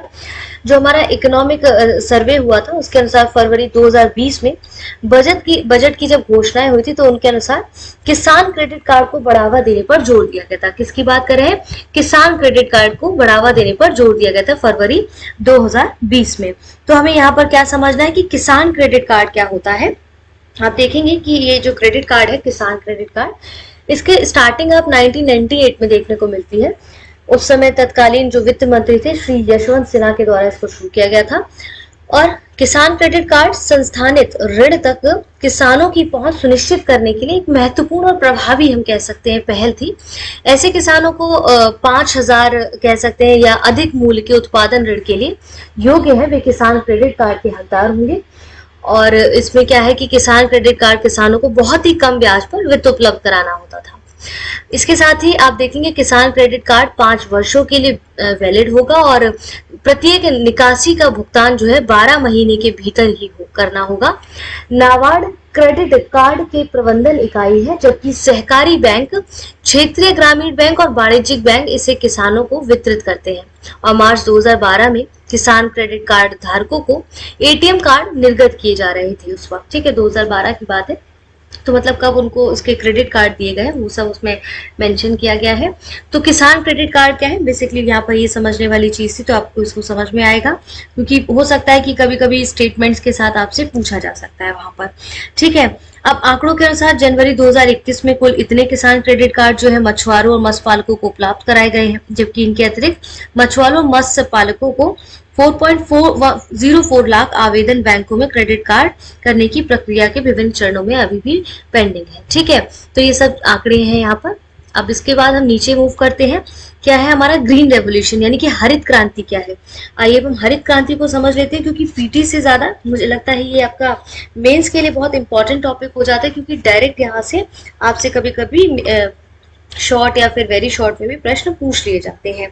तो आइए हरित क्रांति क्या है, देखिए, उन्नत किस्म के बीजों, उर्वरकों और कीटनाशकों के प्रयोग द्वारा कृषि उत्पादकता में होने वाली वृद्धि के संदर्भ में हरित क्रांति जैसे शब्द का सबसे पहले प्रयोग 1968 में अमेरिकी वैज्ञानिक डॉक्टर विलियम गेट के द्वारा किया गया था। और भारत में हरित क्रांति का जो श्रेय है वो नोबेल पुरस्कार से सम्मानित अमेरिकी कृषि वैज्ञानिक डॉक्टर नॉर्मन ई बोरलॉग को दिया जाता है। तो भारत की बात की जाए तो डॉक्टर नॉर्मन ई बोरलॉग को दिया जाता है। और भारत में हरित क्रांति के क्षेत्र में डॉक्टर MS स्वामीनाथन का योगदान भी बहुत महत्वपूर्ण रहा है, ठीक है। और इसमें देखेंगे कि हरित क्रांति के प्रारंभ का श्रेय, इसमें वही सब चीजें दी गई हैं। इन्होंने मैक्सिको की पद्धति को भारत में भी अपनाने पर बल दिया और भारतीय कृषि को आत्मनिर्भर बनाने की नींव रखी, जो आज वर्तमान समय में भी हम देख रहे हैं। इसके बाद आप देखते हैं कि किस प्रकार से आप देखेंगे कि भारत के संदर्भ में हरित क्रांति से मतलब होता है कि कृषि उत्पादन में हुई उस तीव्र वृद्धि से है जो ऊंची उपज वाले बीजों और रासायनिक उर्वरकों, कीटनाशकों, कृषि यंत्रीकरण, बेहतर सिंचाई प्रणाली और नई तकनीकों के फलस्वरूप हुई है। आप देखेंगे कि भारत में हरित क्रांति की जो शुरुआत है 1966 में खरीफ की फसल से हुई है। इसके साथ ही सघन कृषि कार्यक्रमों को भी यहाँ पर अपनाया गया। इसके अतिरिक्त कृषि क्षेत्र में अनुसंधान, प्रशिक्षण, लघु सिंचाई कार्यक्रम, भूमि संरक्षण जैसे उपाय भी किए गए थे। इन उपायों के ही परिणाम स्वरूप भारत के पश्चिमोत्तर भागों जैसे हरियाणा, पंजाब, पश्चिमी उत्तर प्रदेश इत्यादि में गेहूं, चावल के उत्पादन में बहुत वृद्धि हुई थी। इसे ही भारतीय कृषि के क्षेत्र में हरित क्रांति का नाम दिया गया और आज भारत खाद्यान्नों के मामले में आत्मनिर्भर हो गया है। इसके साथ साथ आप देखेंगे कि आपके ग्रीन रेवोल्यूशन के कुछ कंपोनेंट्स भी हैं, ठीक है, जैसे उन्नत किस्म के बीज हो गए। हरित क्रांति के घटक क्या क्या हो सकते हैं, जैसे रासायनिक उर्वरक हो गया, रासायनिक कीटनाशक, खरपतवार नाशक हो गया, बेहतर साख सुविधाएं हो गया, बेहतर भंडारण सुविधाएं हो गया, बेहतर विपणन और वितरण सुविधाएं हो गया, ठीक है, ये सब चीजें हैं। इसके बाद आप देखेंगे कि हरित क्रांति जो है वो अगर हम बात करें भारत में तत्कालीन कृषि और खाद्यान्न मंत्री जो थे बाबू जगजीवन राम को हरित क्रांति का प्रणेता भी माना जाता है, ठीक है। ये सब फैक्ट्स हैं। इन्होंने स्वामीनाथन कमेटी की सिफारिश पर हरित क्रांति का सफलतम संचालन किया था, जिसके संतोषजनक परिणाम भविष्य में देखने को भी मिले हैं, ठीक है। इसके बाद हमारा आता है यहाँ पर कि क्या है achievements of green revolution, that means हरित क्रांति की उपलब्धियां क्या क्या रही हैं। जैसे कि अभी हमने इसके घटक देखे थे, कुछ इसी तरह से इसके अचीवमेंट्स हमारे ग्रीन रेवोल्यूशन के क्या क्या रहे हैं। जैसे हरित क्रांति के फलस्वरूप देश के कृषि क्षेत्र में महत्वपूर्ण प्रगति हुई है, ठीक है। इसके साथ साथ आप देखेंगे कि इसी में हरित क्रांति की उपलब्धियों में जैसे कृषि आगातों में हुए गुणात्मक सुधार के फलस्वरूप देश में कृषि उत्पादन बढ़ा है, खाद्यान्नों में आत्मनिर्भरता बढ़ी है, व्यावसायिक कृषि को बढ़ावा मिला है, ठीक है, वाणिज्यिक फसलों को बढ़ावा मिला है, कृषकों के दृष्टिकोण में थोड़े से चेंजेस आए हैं। इसके बाद कृषि में देखेंगे हरित क्रांति के बाद गेहूं, मक्का, गन्ना, बाजरा आदि फसलों के प्रति हेक्टेयर उत्पादन और कुल उत्पादक में बहुत वृद्धि हुई है। तो ये सब आपके क्या है, हरित क्रांति की जो विशेषता, जो उपलब्धियां हैं कि उसके बाद क्या क्या अचीवमेंट्स हुए हैं, इनको हमने यहाँ पर देखा है। ठीक है, तो ये सब चीजें आप चाहे तो मेंस में भी डायरेक्ट इस तरह से लिख सकते हैं अगर कुछ इस प्रकार का प्रश्न आता है तो। इसके साथ साथ आगे मूव करते हैं। यहाँ पर अब हम देखते हैं कि आपका कृषि वित्त क्या होता है, यानी कि आपका एग्रीकल्चर फाइनेंस क्या होता है। तो आप एग्रीकल्चर फाइनेंस को देखेंगे कि क्या है, इसमें किस तरह से ये बाकियों से भिन्न है। जैसे कि कृषि संबंधी वित्त का जो वर्गीकरण है 3 समयावधियों के आधार पर किया जाता है। जैसे कि आपका शॉर्ट टर्म लोन हो गया, मीडियम टर्म लोन हो गया, लॉन्ग टर्म लोन हो गया। तो इनको यहाँ पर समझ लीजिए पहले। जैसे आपका शॉर्ट टर्म जो लोन है वो एक्चुअल में क्या है कि किसानों के द्वारा अल्पकालिक ऋण का जो उपयोग है वो खेती की जुताई करने और उन्नत किस्म के बीज खरीदने, कीटनाशकों को खरीदने के लिए किया जाता है। और शॉर्ट टर्म जो लोन है वो सामान्यतः 15 मंथ्स की टाइम पीरियड के लिए दिए जाते हैं। जबकि आप देखेंगे मीडियम टर्म जो लोन है ये 15 महीने से 5 वर्ष तक की अवधि के लिए दिए जाते हैं और इनका प्रयोग मुख्यतः कृषि यंत्रों और मशीन का क्रय करने के लिए और सुधारात्मक कार्यों के लिए किया जाता है। ठीक है, इसके बाद दीर्घकालिक ऋण यानी कि लॉन्ग टर्म अगर लोन की बात की जाए तो सामान्यतः 5 से 20 वर्षों तक अवधि के लिए प्रदान किए जाने वाले कृषि ऋणों को हम लॉन्ग टर्म लोन कहते हैं। तो ये सब क्या है आपके एक तरह से एग्रीकल्चर फाइनेंस के ये 3 टर्म्स है, 3 टाइम पीरियड के आधार पर उनको जो है डिवीजन किया गया है। ये समझ लिया। इसको हम समझते हैं कि कैसे कि कृषि क्षेत्र में आप देखेंगे कि जैसे कृषि क्षेत्र में विकास के लिए साज सामान हो गया, साधनों की आवश्यकता पड़ती है, तो उसके लिए हमें वित्त की भी जरूरत पड़ती है, क्योंकि उन्नत किस्म के बीज, उर्वरक, कृषि उपकरण, सिंचाई के साधन, इनकी पर्याप्त मात्रा में उचित समय पर व्यवस्था इसी के द्वारा हो सकती है। भाई फाइनेंस होगा तभी तो चीजें होंगी, फाइनेंस ही नहीं होगा, पैसा नहीं होगा, चीजें नहीं होंगे तो कैसे जो है हम उसमें प्रगति कर सकते हैं, कैसे हम उसमें विकास करेंगे, कैसे नई टेक्नोलॉजीज का इस्तेमाल करेंगे, कैसे उन्नत किस्म के बीजों को, नई किस्मों के बीजों को इजाद करेंगे हम। ठीक है, कहने का मतलब यह है कि वित्त व्यवस्था जितनी कुशल होगी एक सीमा तक उत्पादन में भी उतनी ही वृद्धि इसमें होती रहेगी। ठीक है, बाकी आपके यहाँ पर जो एग्रीकल्चर फाइनेंस के जो डिफरेंट प्रॉब्लम्स हैं उनको यहाँ पर दिया गया है और ये ऑलरेडी मैंने कवर कर दिया है भी आपको। चलिए आगे बढ़ते हैं अब हम आगे मूव करते हैं। रीजनल रूरल बैंक्स क्या होते हैं, यानी कि यहाँ पर किसकी बात कर रहा है, आपकी रीजनल रूरल बैंक की बात कर रहा है। दैट मीन्स क्षेत्रीय ग्रामीण बैंक क्या होते हैं, इनको समझ लेते हैं, डिटेल में हैं। जैसे देखिए आप देखेंगे क्षेत्रीय ग्रामीण बैंक को जिनको हम आरआरबी कहते हैं, यानी कि रीजनल रूरल बैंक कहते हैं, आरआरबी। ठीक है, इसको इस तरह से भी इंडिकेट करते हैं। इसकी स्थापना की बात की जाए तो 2 अक्टूबर 1975 को की गई थी। ठीक है, इसके बाद आप देखेंगे कि उस समय इनकी संख्या जो थी वो 5 थी। क्षेत्रीय ग्रामीण बैंकों की उद्देश्य आप देखेंगे तो बैंकिंग सेवा को ग्रामीण और दूर दराज के इलाकों तक पहुंचाना था, जहां बैंकिंग सुविधाओं का काफी अभाव था।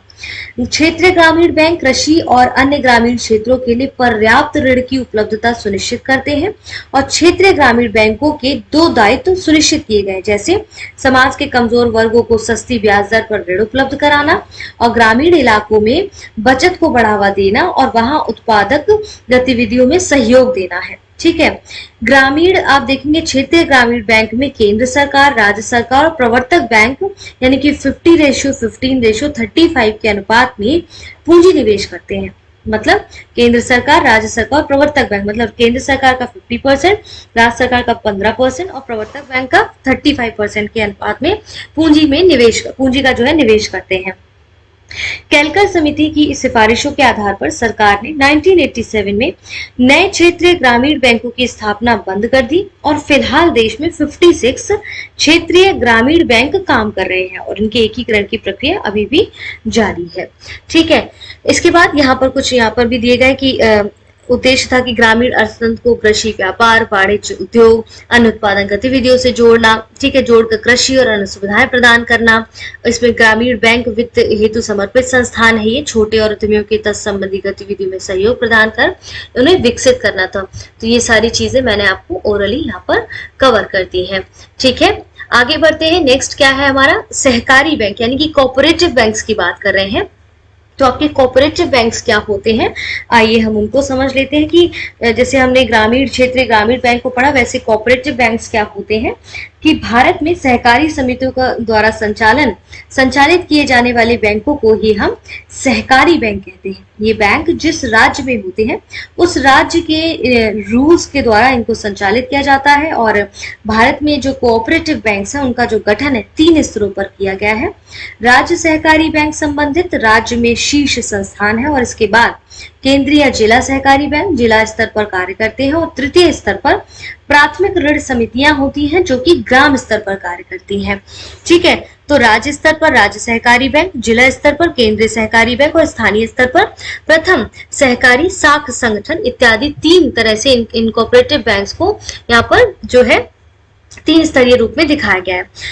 ठीक है, इसके बाद देखेंगे कि राज्य सरकारी बैंक जो है वो उपभोक्ताओं से सीधे नहीं जुड़े होते हैं, बल्कि ये शेष दोनों जो आप जिला स्तर और स्थानीय स्तर पर देख रहे हैं, यानी कि डिस्ट्रिक्ट लेवल और लोकल लेवल पर दोनों स्तरों के बैंकों का विनियमन करते हैं और इनका पुनर्वित्त पोषण भी कराते हैं। ठीक है, तो ये सब क्या है, आपके सहकारी बैंक से संबंधित है। तो आप देखेंगे कि जैसे आप एक चीज और समझ लीजिए, जैसे ग्रामीण क्षेत्रों में सहकारी बैंक जो है वो कृषि, पशुपालन, मत्स्य पालन के लिए ऋण उपलब्ध करवाते हैं, जबकि शहरी क्षेत्रों में स्वरोजगार, लघु उद्योग, व्यक्तिगत वित्त के लिए साख उपलब्ध कराते हैं। राज्य सहकारी बैंक, कृषि सहकारी समितियां, शहरी सहकारी बैंक और जिला केंद्रीय सहकारी बैंक आदि जो है सहकारी बैंकों के कुछ प्रमुख उदाहरण भी हैं। ठीक है, इतना यहाँ पर जरूरी था, बस इतना हम समझते हैं, एग्जाम्स के पॉइंट ऑफ व्यू से इतना इंपॉर्टेंट है। नेक्स्ट हम मूव करते हैं, यहाँ पर देखिए इससे पहले हम नीचे की ओर बढ़े, हमें थोड़ा सा यहाँ पर देख लेना है। यहाँ पर पेड ग्रुप से संबंधित आपको कुछ कॉन्टैक्ट डिटेल्स दी जा रही हैं, आप यहाँ पर संपर्क कर सकते हैं। ज्ञान सर का यहाँ पर नंबर दिया गया है, उस पर आप चाहे तो एग्जाम से संबंधित कोई इन्फॉर्मेशन या पेड ग्रुप को ज्वाइन करना चाहते हैं तो यहाँ पर उनसे मैसेज कर सकते हैं उनको व्हाट्सएप पे। ठीक है, इसी तरह से निरंतर हमारे चैनल पर बने रहें, जुड़े रहें, अपनी तैयारी को और मजबूत करते रहें ताकि एग्जाम्स में आपको कोई प्रॉब्लम ना हो, और तैयारी को निरंतर बनाए रखिए अपना। ठीक है, चलिए देखिए, हमारा अगला सेगमेंट है ये इंडियन ज्योग्राफी, यानी कि भारत का भूगोल हम देखने वाले हैं, जिसमें स्पेसिफिकली आज हम क्या देखेंगे, पहले द अरेबियन सी आइलैंड देखेंगे, यानी कि अरब सागर के जो द्वीप समूह हैं उनको हम देखेंगे। पहले मॉड्यूल्स में भी मैंने आपको कई बार ये चीज़ें द्वीप समूह जो है उनको कवर किया था। यहाँ पर हम स्पेसिफिकली लक्षद्वीप समूह के बारे में बात करने वाले हैं सबसे पहले। तो आइए यहाँ पर सबसे पहले हम लक्षद्वीप के बारे में यहाँ पर बात कर लेते हैं। देखिए, लक्षद्वीप जो है वो अरब सागर के प्रवाल भित्तियों द्वारा निर्मित एक द्वीप समूह है। यहाँ द्वीपों की जो कुल संख्या है वो 36 है, जबकि इनमें से केवल 10 ही आबाद हैं आज के टाइम पर। ठीक है, इसके बाद आप देखेंगे यहाँ पर जो है अगर हम बात करें तो जैसे 1973 में इसका नाम लक्षद्वीप रखा गया था, और इससे पहले इनको मालदीव, मिनिकॉय और एमन द्वीप के नाम से भी जाना जाता था। आइए आपको यहाँ पर एक पिक्चर शो करती हूँ ताकि आपको मैं बेहतर तरीके से समझा सकूँ कि जिसके बारे में बात कर रही हूँ वो एक्चुअल में कैसा है, और वहाँ की चीज़ों को हमें समझने में थोड़ी आसानी हो जाएगी। ठीक है, यहाँ पर देखिए सामने आपको पिक्चर दिया गया है। अब आप देखेंगे, कह रहे हैं कि लक्षद्वीप जो है उसकी जो राजधानी है वो जो 9 डिग्री चैनल के उत्तर में स्थित है, वो क्या नाम है उसका, कवारत्ती। ठीक है, तो आप देखिए कवारत्ती यहाँ पर उसकी क्या है, एक राजधानी है। ठीक है, आप देख पा रहे होंगे यहाँ पर कवारत्ती क्या है, उसकी एक राजधानी है। ठीक है, इसके बाद हम देखते हैं, कह रहे हैं कि इसमें जो 9 डिग्री चैनल है वो मिनिकॉय को लक्षद्वीप के अन्य द्वीपों से अलग करता है। यहाँ पर आप 9 डिग्री चैनल देख पा रहे होंगे, जो कि आपको कह रहे हैं 9 डिग्री जो चैनल है आपका ये वाला, कह रहे हैं कि 9 डिग्री चैनल मिनिकॉय को लक्षद्वीप के अन्य द्वीपों से अलग करता है, मिनिकॉय को अन्य द्वीपों से अलग करता है। ठीक है, इसके बाद आप देखेंगे मिनिकॉय जो है वो लक्षद्वीप का सबसे बड़ा द्वीप है। मिनिकॉय आपका लक्षद्वीप का सबसे बड़ा द्वीप कहलाता है। क्लियर है। इसके बाद हम यहाँ पर और क्या चीज़ें दी गई हैं, जैसे कि जो कवरत्ती लक्षद्वीप की राजधानी है जो कवरत्ती द्वीप पर स्थित है। लक्षद्वीप का सबसे बड़ा द्वीप पॉइंट अगर हम कहें, सबसे बड़ा द्वीप कौन सा, एंड्रोट या एंथ्रोथ है। तो एंड्रोट आपको कहाँ दिख रहा है इसमें, देखिए एंड्रोट जो द्वीप है आपका सबसे बड़ा, कहते हैं कि इसका देखिए यहाँ पर ये लक्षद्वीप सी के पास में आपको ये एंड्रोट दिख रहा होगा। ठीक है, ये एंड्रोट आपको दिख रहा होगा। तो कह रहे हैं कि ये जो एंड्रोट है वो लक्षद्वीप का सबसे बड़ा द्वीप एंड्रोट है, जो कि 4.90 वर्ग किलोमीटर फैला है। एलिफेंटा द्वीप मुंबई स्थित गेटवे ऑफ इंडिया से 10 किलोमीटर दूर स्थित है। सॉल्सेट द्वीप भारत के पश्चिमी तटीय महाराष्ट्र राज्य में स्थित है। मुंबई और थाणे नगर इसी द्वीप पर अवस्थित है। ये तो रही लक्षद्वीप से संबंधित यहाँ पर बात। आइए अपने टॉपिक पर वापस से हम आ जाते हैं। यहाँ पर देखिए ये सब चीज़ें हैं। इसके बाद यहाँ पर आप देखेंगे कि जैसे कि मिनिकॉय जो है लक्षद्वीप का दूसरा सबसे बड़ा द्वीप है, हमने अभी देखा। ठीक है, आगे आते हैं। इसमें हम अगला क्या है हमारा आज का ये टॉपिक, जैसे इसमें क्या दिया गया, ऑफशोर आइलैंड्स दिए गए हैं, यानी कि अपतटीय द्वीप आपको यहाँ पर दिए गए हैं। ऑफशोर्स मतलब ये तट का किनारे की बात कर रहे हैं। ठीक है, तो ऑफशोर आइलैंड मतलब अपतटीय द्वीप के किनारे, मतलब तट के किनारे की यहाँ पर आपसे बात की जा रही है। तो आइए इसको समझ लेते हैं। इसमें देखिए अलग अलग तरीके के द्वीप है, पहले हम उसको समझते हैं ऑफशोर आइलैंड में और क्या क्या आएंगे। जैसे कि आप देखेंगे आपका श्रीहरिकोटा द्वीप हो गया, ये आंध्र प्रदेश के तट पर अवस्थित द्वीप है और इस द्वीप पर भारत का एकमात्र उपग्रह प्रक्षेपण केंद्र है, सतीश धवन अंतरिक्ष केंद्र है। ठीक है, तो ये कौन सा श्रीहरिकोटा द्वीप आपका हो गया। इसमें कई सारे नाम देखिए आप देखेंगे दिए गए हैं, उनमें से ही कुछ कुछ आपको मैं एक्स्ट्रा चीज़ें इसमें बता रही हूँ। श्रीहरिकोटा पुलकित झील को बंगाल की खाड़ी से, कहाँ से, पुलकित झील को बंगाल की खाड़ी से अलग करता है और पुलकित झील आंध्र प्रदेश और तमिलनाडु राज्य की सीमाओं पर अवस्थित है। इसके बाद अगर मैं बात करूँ पम्बन द्वीप की, तो पम्बन द्वीप क्या है कि ये आदम ब्रिज और राम सेतु का ही एक भाग है और भारत और श्रीलंका के बीच अवस्थित है। पम्बन द्वीप पर ही रामेश्वरम स्थित है, ध्यान रखिएगा, पम्बन द्वीप पर ही आपका रामेश्वरम स्थित है, ये मन्नार की खाड़ी में अवस्थित है। न्यूमूर द्वीप की अगर मैं बात करूं तो न्यूमूर द्वीप आप देखेंगे यहाँ पर, न्यूमूर जो द्वीप है आपका बेसिकली वो कहाँ पर है, ये बंगाल की खाड़ी में भारत और बांग्लादेश की सीमा पर अवस्थित है, जिसके कारण आप देखते हैं इस पर अधिकार को लेकर दोनों देशों के बीच उठे विवाद के चलते इन दोनों देशों के बीच बांट दिया गया है। भारत के हिस्से में आए इस द्वीप का अधिकांश भाग जलमग्न अवस्था में है। ठीक है, अब्दुल कलाम द्वीप जिसको व्हीलर द्वीप भी कहते हैं, कौन सा, व्हीलर द्वीप, वैसे मैंने पिछली बार आपको ये पढ़ाया है अगर आपको याद होगा, तो व्हीलर द्वीप जो है आपका वो ये ओडिशा के सागर तट से परे राजधानी भुवनेश्वर से लगभग 150 किलोमीटर की दूरी पर अवस्थित एक द्वीप है। इसका पुराना नाम व्हीलर द्वीप था जिसको हम अब्दुल कलाम द्वीप कहते हैं और इसका प्रयोग की बात करें तो भारत अपने प्रक्षेपास्त्र कार्यक्रम के परीक्षण केंद्र के रूप में इसका प्रयोग करता है। ठीक है, और फिर इसके बाद देखिए माजुली द्वीप जो है, इन सभी में देखिए यहाँ पर जो पहला सेंटेंस जो आपको दिया गया है ना, इन सब में ये सारे द्वीपों के बारे में भी कहीं ना कहीं बताया गया है, तो जो एक्स्ट्रा है उनको भी हम बता दें। जैसे कि यहाँ पर जो आपका माजुली द्वीप है ये दुनिया का सबसे बड़ा नदी द्वीप है और जो असम के ब्रह्मपुत्र नदी के मध्य में बसा हुआ है और अपनी जैव विविधता के लिए, बायोडाइवर्सिटी के लिए बहुत फेमस है। यहाँ की जनसंख्या काफ़ी सघन है और माजुली को असम का 33वां जिला घोषित किया गया है। इसके साथ ही ये देश का पहला नदी द्वीपीय जिला बन गया है। ठीक है, इसके बाद हम नीचे आते हैं कोरी क्रीक, यानी कि निवेश का एक ज्वारीय क्रीक है आपका। भारत और पाकिस्तान के मध्य आप देखेंगे कच्छ क्रीक, कच्छ के रन जो है 96 किलोमीटर में जलीय दलदली क्षेत्र है। इसको देखिए हम मैप के थ्रू समझते हैं, यहाँ पर हम मैप एक लेकर आते हैं आपके लिए ताकि आप बेहतर समझ सकें कि ये किस चीज़ के बारे में यहाँ पर बात कर रहा है। ठीक है, तो यहाँ पर हम क्या है, एक जो दलदल जिसके बारे में यहाँ पर कच्छ के रण की जो बात की जा रही है, आइए हम उसको देख लेते हैं अब थोड़ा सा। चलिए यहाँ पर देखिए मैप में अपने, इसको मैं मिनिमाइज कर देती हूँ और यहाँ पर जो है आपका वो मैप मैं डिस्प्ले कर देती हूँ, आपको आसानी होगी। थोड़ा सा आपको कोऑपरेट करना पड़ेगा क्योंकि ये चीज़ें थोड़ी सी उतनी अभी नहीं है। देखिए यहाँ पर देखिए अपने मैप में, यहाँ पर देखिए लेफ्ट साइड में आपको, यहाँ पर आप नज़र डालेंगे तो देखिए कह रहे हैं कि ये जो आपका एरिया है ना, ये जो एरिया है कह रहे हैं कि भारत और पाकिस्तान के मध्य विवादित सर क्रीक कच्छ के रन में स्थित एक 96 किलोमीटर लंबा जलीय दलदली क्षेत्र है। ये आपका क्या है, दलदली संकरा क्षेत्र है, ये आपका दलदली संकरा क्षेत्र है थोड़ा सा। ठीक है, तो ये भारत के गुजरात और पाकिस्तान के सिंध प्रांत को अलग करता है। किसको, गुजरात और भारत के गुजरात और पाकिस्तान के क्षेत्र को अलग करता है और मुख्य विवाद कच्छ और सिंध के बीच समुद्री सीमा के निर्धारण को लेकर है। फिलहाल इस क्षेत्र पर भारत का कब्जा बराबर अभी बना हुआ है। ठीक है, तो यहाँ पर मैप के थ्रू देखिए, जब भी ज्योग्राफी में पढ़ाऊँ सबसे पहले अपना एटलस निकाल लीजिए ताकि मैप के थ्रू चीज़ें जब आप देखेंगे तो ज़्यादा अच्छे से समझ आती हैं और याद भी हो जाती हैं।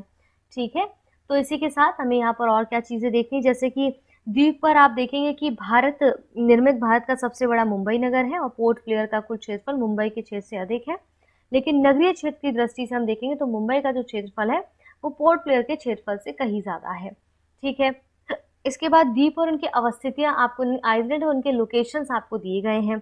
जैसे कि आप देखिए अपनी स्क्रीन पर, यहाँ पर जैसे एलिफेंटा आइलैंड आपको दिया गया है, ठीक है। एलिफेंटा आइलैंड जो आपको दिया गया है वो आपका it is located at the distance of 10 kilometre from the gateway of India. Mumbai से 10 किलोमीटर की दूरी पर ये है। ठीक है। निकोबार आइलैंड की अगर मैं बात करूं, निकोबार आइलैंड की बात करूं तो हमने ये पढ़ा हुआ है पहले भी। तो it is located in the south east of bay of Bengal between 6 degree to 10 degree north latitude and 92 degree to 94 degree east latitude. It consist of 22 island. तो निकोबार आइलैंड जो आपका है वो इस तरह से यहाँ पर अवस्थित है। इसके बाद हम और आगे बढ़ते हैं तो देखते हैं रामेश्वरम आइलैंड जो है वो आपका कहाँ पर लोकेटेड है। रामेश्वरम आइलैंड जो है वो आप देखेंगे कि ये Rameswaram is the located in Ramanathapuram district of Tamil Nadu, is separated from mainland India by the Pamban channel. Pamban channel के द्वारा ये विभाजित है अलग में, ठीक है, मेनलैंड से सेपरेट है ये। और सालसेट जो आइलैंड है आपका, सालसेट जो आइलैंड है आपका वो देखेंगे कि it is an island in Maharashtra state of India. The metropolis of Mumbai and cities of Thane are located here, making it most densely populated islands of India. तो बहुत ही densely populated island है India का ये। इसके बाद यहाँ पर कहते हैं कि India largest city of an island in Mumbai. ठीक है। The total area of port Blair is greater than that of Mumbai, however from the township perspective it is lesser. यहाँ पर आइलैंड और कुछ लोकेशंस आपके दिए गए हैं। यहाँ पर हमने क्या देखा था, आइलैंड एंड इनके लोकेशंस को दिया गया है कुछ अलग तरीके से। यहाँ पर भी थोड़े से कुछ मेंशन किए गए हैं। आइए हम इसको भी थोड़ा सा समझ लेते हैं कि द्वीप और इनकी अवस्थितियाँ क्या है। जैसे बेयंत शयोधर वो कच्छ की खाड़ी में है। पिरम आप देखेंगे वो आपका गल्फ ऑफ कॉम्बे यानी कि खंबात की खाड़ी में है। द्वारका आपका अरब सागर की खाड़ी में है और दीव आपका काठियावाड़ तट पर स्थित है। और अद्दू एटोल जो आपका है वो southern most atoll of Maldives यानी कि मालदीव का दक्षिणतम एटोल है। ठीक है, ये सब चीज़ें हैं। इसके बाद यहाँ पर कुछ इंपॉर्टेंट आपको जनजातियाँ दी गई हैं यानी कि ट्राइब्स दिए गए हैं। तो आइए पहले इन ट्राइब्स को हम अच्छे से समझ लेते हैं क्योंकि मेंस के लिए भी बहुत इंपॉर्टेंट हो जाते हैं ये ट्राइब्स। इनको अच्छे से पढ़िएगा, ना केवल पीटी के पर्पज से बल्कि मेंस में भी आपसे जो है बहुत बार यहाँ से प्रश्न डायरेक्ट पूछे गए हैं। तो इसको अच्छे से पढ़िएगा। चाहे तो इनके अलग से नोट्स बना सकते हैं क्योंकि जो यहाँ मेंशन है उसके अलावा भी मैं आपको चीज़ें एड ऑन करके बताती हूँ ताकि उसको और सिंप्लीफाई किया जा सके, हम कह सकते हैं सरल भाषा में समझा जा सके। जैसे देखिए, अब जनरल इंट्रोडक्शन की अगर मैं बात करूं, जो आपकी जनजातियां जो ट्राइब्स हैं, तो प्रजाति का अर्थ क्या होता है, एक ऐसे विशेष मानव वर्ग से है जिसमें वर्ग विशेष के सभी मनुष्यों की शारीरिक रचना और बाह्य लक्षण जैसे त्वचा का रंग, उनका कद, उनका सर, उनकी नाक की बनावट, बालों की प्रकृति, आंखों की बनावट, होठों की मोटाई, रक्त वर्ग आदि एक जैसे ही होते हों। ठीक है। इसके बाद यहाँ पर आप देखेंगे कि जनजातीय जो लोग हैं विभिन्न धार्मिक, भाषाई, नृजतीय समूह के संबंध रखते हों। इनके जीवन शैली और व्यवसाय का प्रकृति से सीधा और घनिष्ठ संबंध होता है। सामाजिक और आर्थिक दृष्टि से ये पिछड़े हुए होते हैं। क्लियर है। इसके बाद हम इसको साधारण शब्दों में अगर कहा जाए तो जनजाति वह सामाजिक समुदाय है जो राज्य के विकास के पूर्व अस्तित्व में थी या जो अब भी राज्य की मुख्य धारा से अलग थलग है। ठीक है। जनजाति वास्तव में भारत के आदिवासियों के लिए इस्तेमाल होने वाला एक वैधानिक पद है। अब हम समझते हैं जो प्रमुख जनजातियां हैं वो कौन कौन से यहाँ पर जो है ग्रुप्स दिए गए हैं। जैसे थारू जनजाति की अगर सबसे पहले मैं बात करूं तो ये जनजाति यूपी के सीमावर्ती नेपाल क्षेत्र और उत्तराखंड के उधम सिंह नगर जनपद में मुख्य रूप से निवास करती है। और ये जो जनजाति है हिंदू धर्म को मानते हैं और हिंदुओं के सभी त्योहारों को भी मानते हैं। थारू जनजाति दीपावली को शोक पर्व के रूप में मनाते हैं और वर्तमान में दीपावली को शोक पर्व के रूप में ये लोग अब नहीं मनाते हैं प्रेजेंट टाइम में। ठीक है।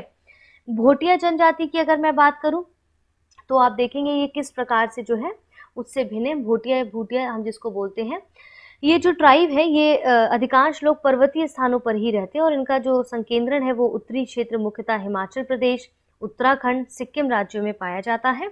और भूटिया जनजाति ऋतु प्रवास करती है। ठीक है। भूटिया जनजाति सिक्किम, पश्चिम बंगाल, त्रिपुरा में पाई जाती है और यह भी ऋतु प्रवास करती है। और भूटिया जनजाति ऋतु प्रवास हेतु काफी प्रसिद्ध है। ठीक है। ये आर्थिक, शैक्षिक, सामाजिक रूप से अन्य जनजातियों की अपेक्षा काफी पिछड़ी हुई है ऐसा माना जाता है। इसके बाद हम आते हैं यहाँ पर आप देख रहे हैं जौनसारी जो आपकी जनजाति है, क्या नाम है इसका, जौनसारी। तो ये किस प्रकार से जो है अन्य जनजातियों से भिन्न है, तो ये उत्तराखंड के स्थायी निवास करने वाली कृषक जनजाति है और इसमें बहुपति विवाह प्रथा जो है काफी प्रचलित है। तो जो ये है कि इसमें देखेंगे आप जो बहुपति प्रथा है ना, यानी कि यहाँ पर जो दे प्रैक्टिस पॉलीएंड्री, ठीक है, तो यहाँ पर इसके बाद they reside in the state of Uttarakhand and the practice agriculture. तो इन सब चीज़ों का हमें ध्यान रखना होता है जो बाकी की जनजातियों से भिन्न होती हैं। आगे बढ़ते हैं।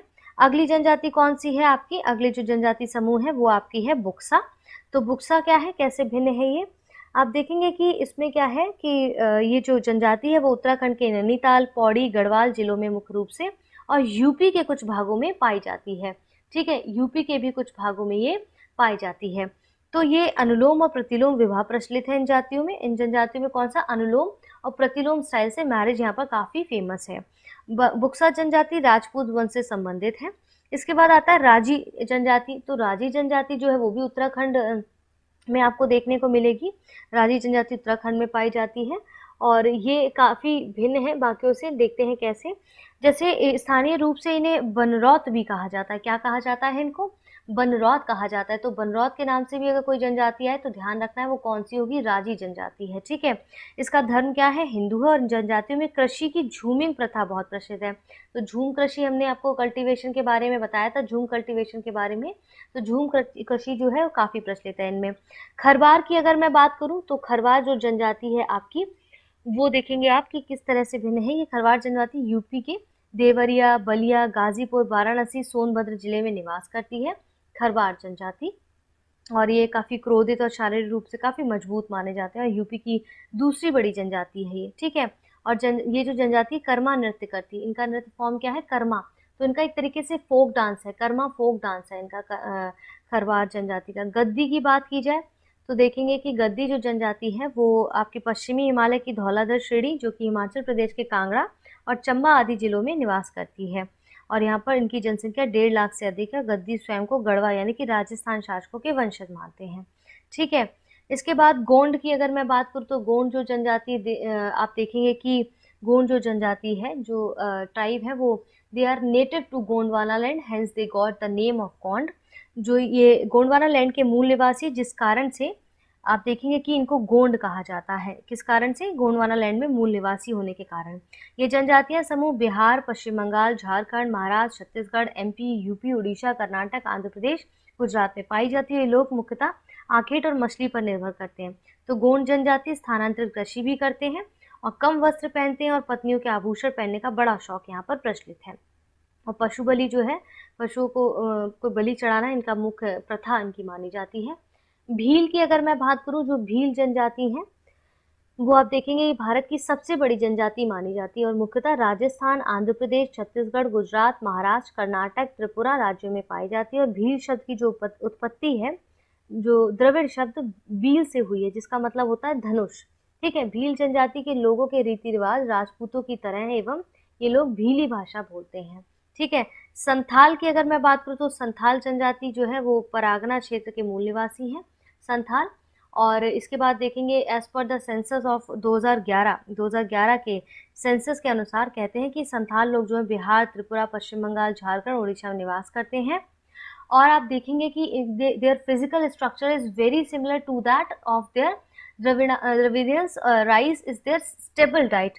तो क्या है कि इनकी शारीरिक रचना की अगर मैं बात करूँ तो द्रविड़ लोगों से काफ़ी मिलती जुलती है और उनका मुख्य आहार क्या है? राइस है, चावल है। मुंडा जनजाति, बहुत सुना होगा आपने इस ट्राइब के बारे में। ये झारखंड, पश्चिम बंगाल, छत्तीसगढ़, मध्य प्रदेश, त्रिपुरा, उड़ीसा, इन सब क्षेत्रों में आपको देखने को मिलेगी।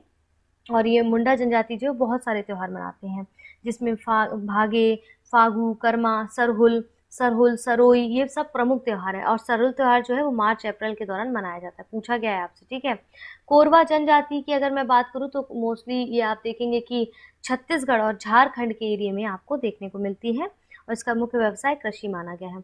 मंगानियर जो जनजाति है वो आपकी ये डेजर्ट रीजन में यानी कि राजस्थान के एरिया में जनजाति देखने को मिलती है। काफ़ी संख्या में पाकिस्तान के सिंध प्रांत में पाई जाती है।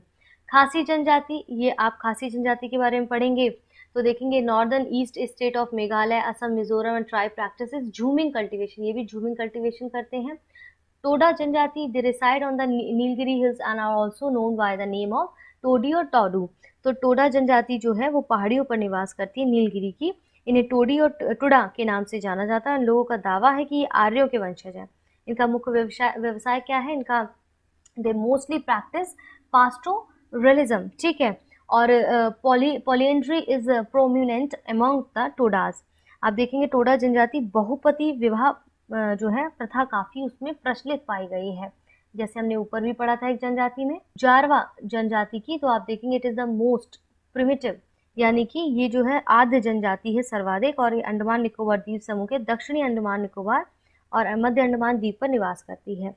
अब देखिए नीचे दिया गया है जैसे एक और जनजाति आपका काफी सारी जनजातियां जैसे आपको दी गई हैं यहाँ पर, जैसे दिया गया ओंजेस जो आपकी जनजाति है, ठीक है।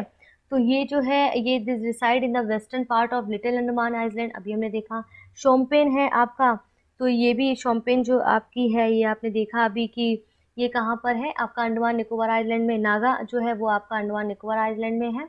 सिंथेनल जो संथाल आपने काफी पढ़ा होगा, जो संथाल एक जनजाति है, वो लोग कुशल कृषक और उत्तम कृषिकारी होते हैं और भारत में पाए जाने वाली तीसरी सबसे बड़ी जनजाति इनको माना जाता है। नागा आपने काफी सुना होगा इसके बारे में, नागा जनजाति। तो ये जो जनजाति भारत के नागालैंड और राज्यों के प्रमुख रूप से जनजाति पाई जाती है। इसके अतिरिक्त पूर्वोत्तर के अन्य क्षेत्रों में भी इनका संकेंद्रण है। और नागा लोग जो है वो कुशल योद्धा होते हैं और भाला उनका प्रमुख पसंदीदा अस्त्र माना जाता है। इनका त्योहार जो है मिथन है। और इस जनजाति ने नागमिस नामक एक अलग भाषा का विकास किया है, ठीक है। इसके बाद कई सारे आरोहण जैसे दिए गए आपको, और भी कई सारी जनजातियां दी गए। उरांव जनजाति का युवा ग्रह धुमक्रिया कहलाता है, ठीक है। उरांव समाज में बाल विवाह की प्रथा नहीं है। इसमें विवाह प्रस्ताव पर वर पक्ष सामने रखता है। इस विवाह में वर पक्ष को वधु मूल्य देना पड़ता है। सहरिया जनजाति राजस्थान की जनजातियों में से एक है। सर्वाधिक संख्या 12 जिले में आपको मिलती है। भारत में जनजातियों के निर्धारण के लिए उनके सांस्कृतिक विशेषीकरण और विभिन्न आवासों का आधार बनाया जाता है। त्रिपुरा राज्य में आप देखेंगे तो त्रिपुरा राज्य में जैसे कि त्रिपुरा राज्य में हलाम और नोटिया जनजाति मुख्य रूप से पाए जाते हैं। तो ये सब चीज़ें हमें ध्यान रखनी होंगी कि 2011 की जनगणना के अनुसार पंजाब, हरियाणा, चंडीगढ़, दिल्ली, पुडुचेरी में जनजातीय समूह नहीं पाया जाता है, ठीक है। इसके बाद एक्चुअल में क्या चीज़ें हैं वो हम समझते हैं। जैसे भारत में जनजातियों के निर्धारण के लिए उनके सांस्कृतिक विशेषीकरण और विभिन्न आवास को आधार बनाया जाता है। त्रिपुरा राज्य में देखेंगे हलाम हो गया, नोटिया जनजाति मुख्य रूप से पाए जाते हैं। तो त्रिपुरा में क्या क्या जो जनजाति पाई जाती है उनके नाम हमें याद रखने होंगे, ठीक है। इसके बाद हम देखते हैं जैसे कि झारखंड की 32 जनजातियों में 8 जनजातियां जो आदि जनजाति समूह में आती हैं, उनके कई सारे नाम हैं। और 2011 की जनगणना के अनुसार आदिम जनजातियों की जो संख्या 2.23 है। तो 2011 के अनुसार 2.23 इनकी जनजातियों की संख्या है। हमें यहाँ पर याद रखना होगा ये सारी चीज़ों को। 27% भाग पर जनजातियों की झारखंड की कुल जनसंख्या है, ठीक है। ये सब सेंसस जो आपको दिए जा रहे हैं वो इम्पॉर्टेंट है, क्योंकि 2011 से डायरेक्ट ऐसे प्रश्न पूछे जाते रहे हैं सेंसस से, तो आपको याद रखनी होंगी ये सारी चीज़ें। आइए आगे बढ़ते हैं। अब हम यहाँ पर देखते हैं जैसे जरवा जनजाति जो है वो अंडमान और निकोबार द्वीप समूह की एक प्रमुख जनजाति। जरवा जो जनजाति है वो आपके अंडमान और निकोबार द्वीप समूह की प्रमुख जनजाति है, ठीक है। इसके बाद आप देखते हैं जैसे कि आपका हो गया यहाँ पर जनजाति दक्षिण और मध्य अंडमान द्वीपों के तटों पर, पश्चिमी तटों पर पाई जाती है। कत्था बनाने वाली अनुसूचित जनजाति खैरवार है। चूंकि कत्था को खैर भी कहा जाता है इसलिए माना जाता है इस नाम पर इस जनजाति का नाम खैरवार पड़ा होगा, ठीक है। इसके बाद some of the name of the youth dormitories of tribes, जैसे गुमकरिया और जोंकारा जो उरनाव है, ठीक है। गोटुल मूरिया है। इसके बाद काफ़ी सारे नाम यहाँ पर दिए गए जो ऑलरेडी हम थोड़ा सा ऊपर कवर कर चुके हैं उनको। Sahariya is one of the main tribes, आपने देखा अभी सहरिया जो है आपका जनजाति राजस्थान की जनजातियों में से एक है और ये सर्वाधिक संख्या 12 जिले में हमने अभी ऊपर पढ़ा था।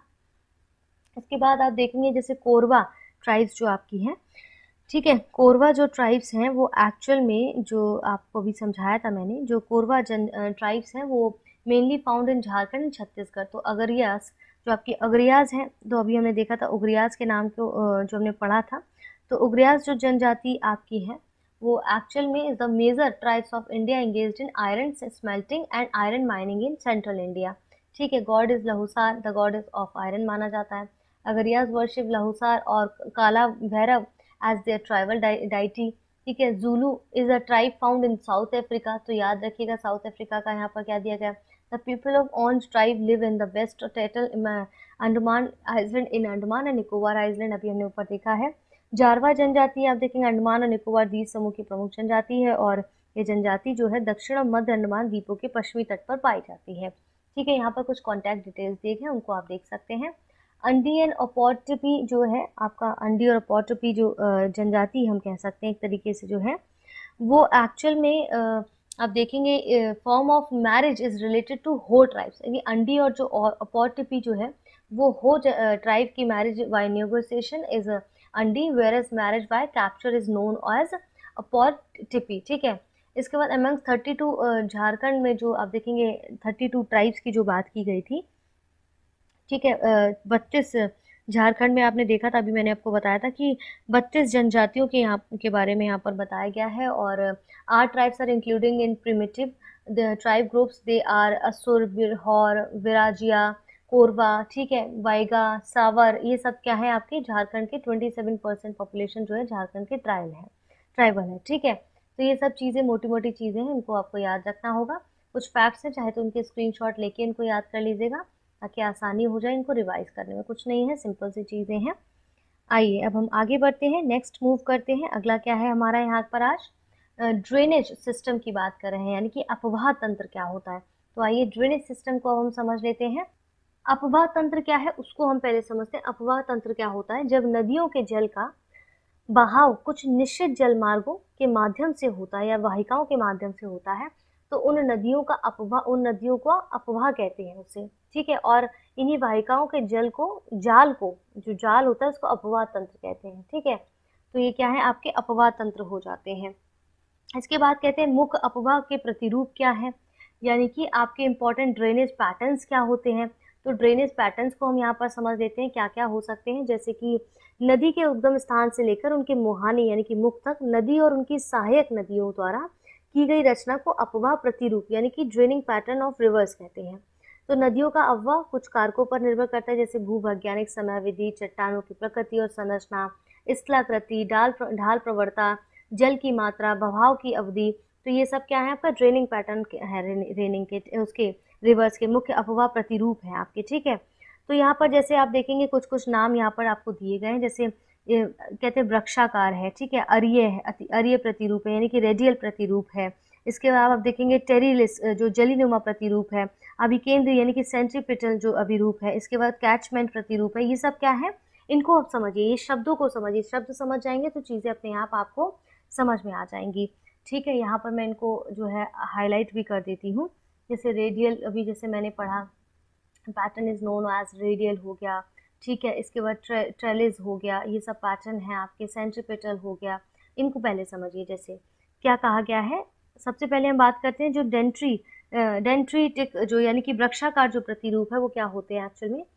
वृक्षाकार जो डेंट्रिक ड्रेनिंग जो पैटर्न है एक्चुअल में इन्हें क्या कहते हैं कि जब नदियों की जल धाराएं उस स्थान के स्तरीय ढाल के अनुसार बहती हैं तो मुख्य नदी उसकी सहायक नदी के द्वारा वृक्ष की शाखाओं के रूप की तरह अपवाह प्रतिरूप का निर्माण करती हैं।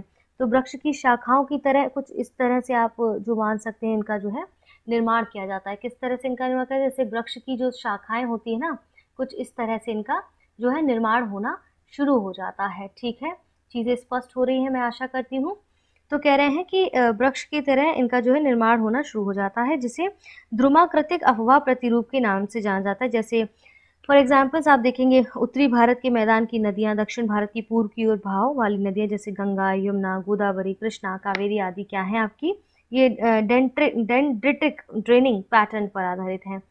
ट्रेलिस ड्रेनेज पैटर्न्स की बात करें, जलीनुमा अपवाह, तो ये मुख्य नदियाँ हैं एक दूसरे से समानांतर पर बहती हों और सहायक नदियाँ उनके समकोण पर मिलती हों, तो ऐसे प्रतिरूप को हम क्या कहते हैं, पैटर्न को जालीनुमा अपवाह तंत्र कहा जाता है। तो जालीनुमा अपवाह तंत्र किसे कहा जाता है, आपने इसको समझा।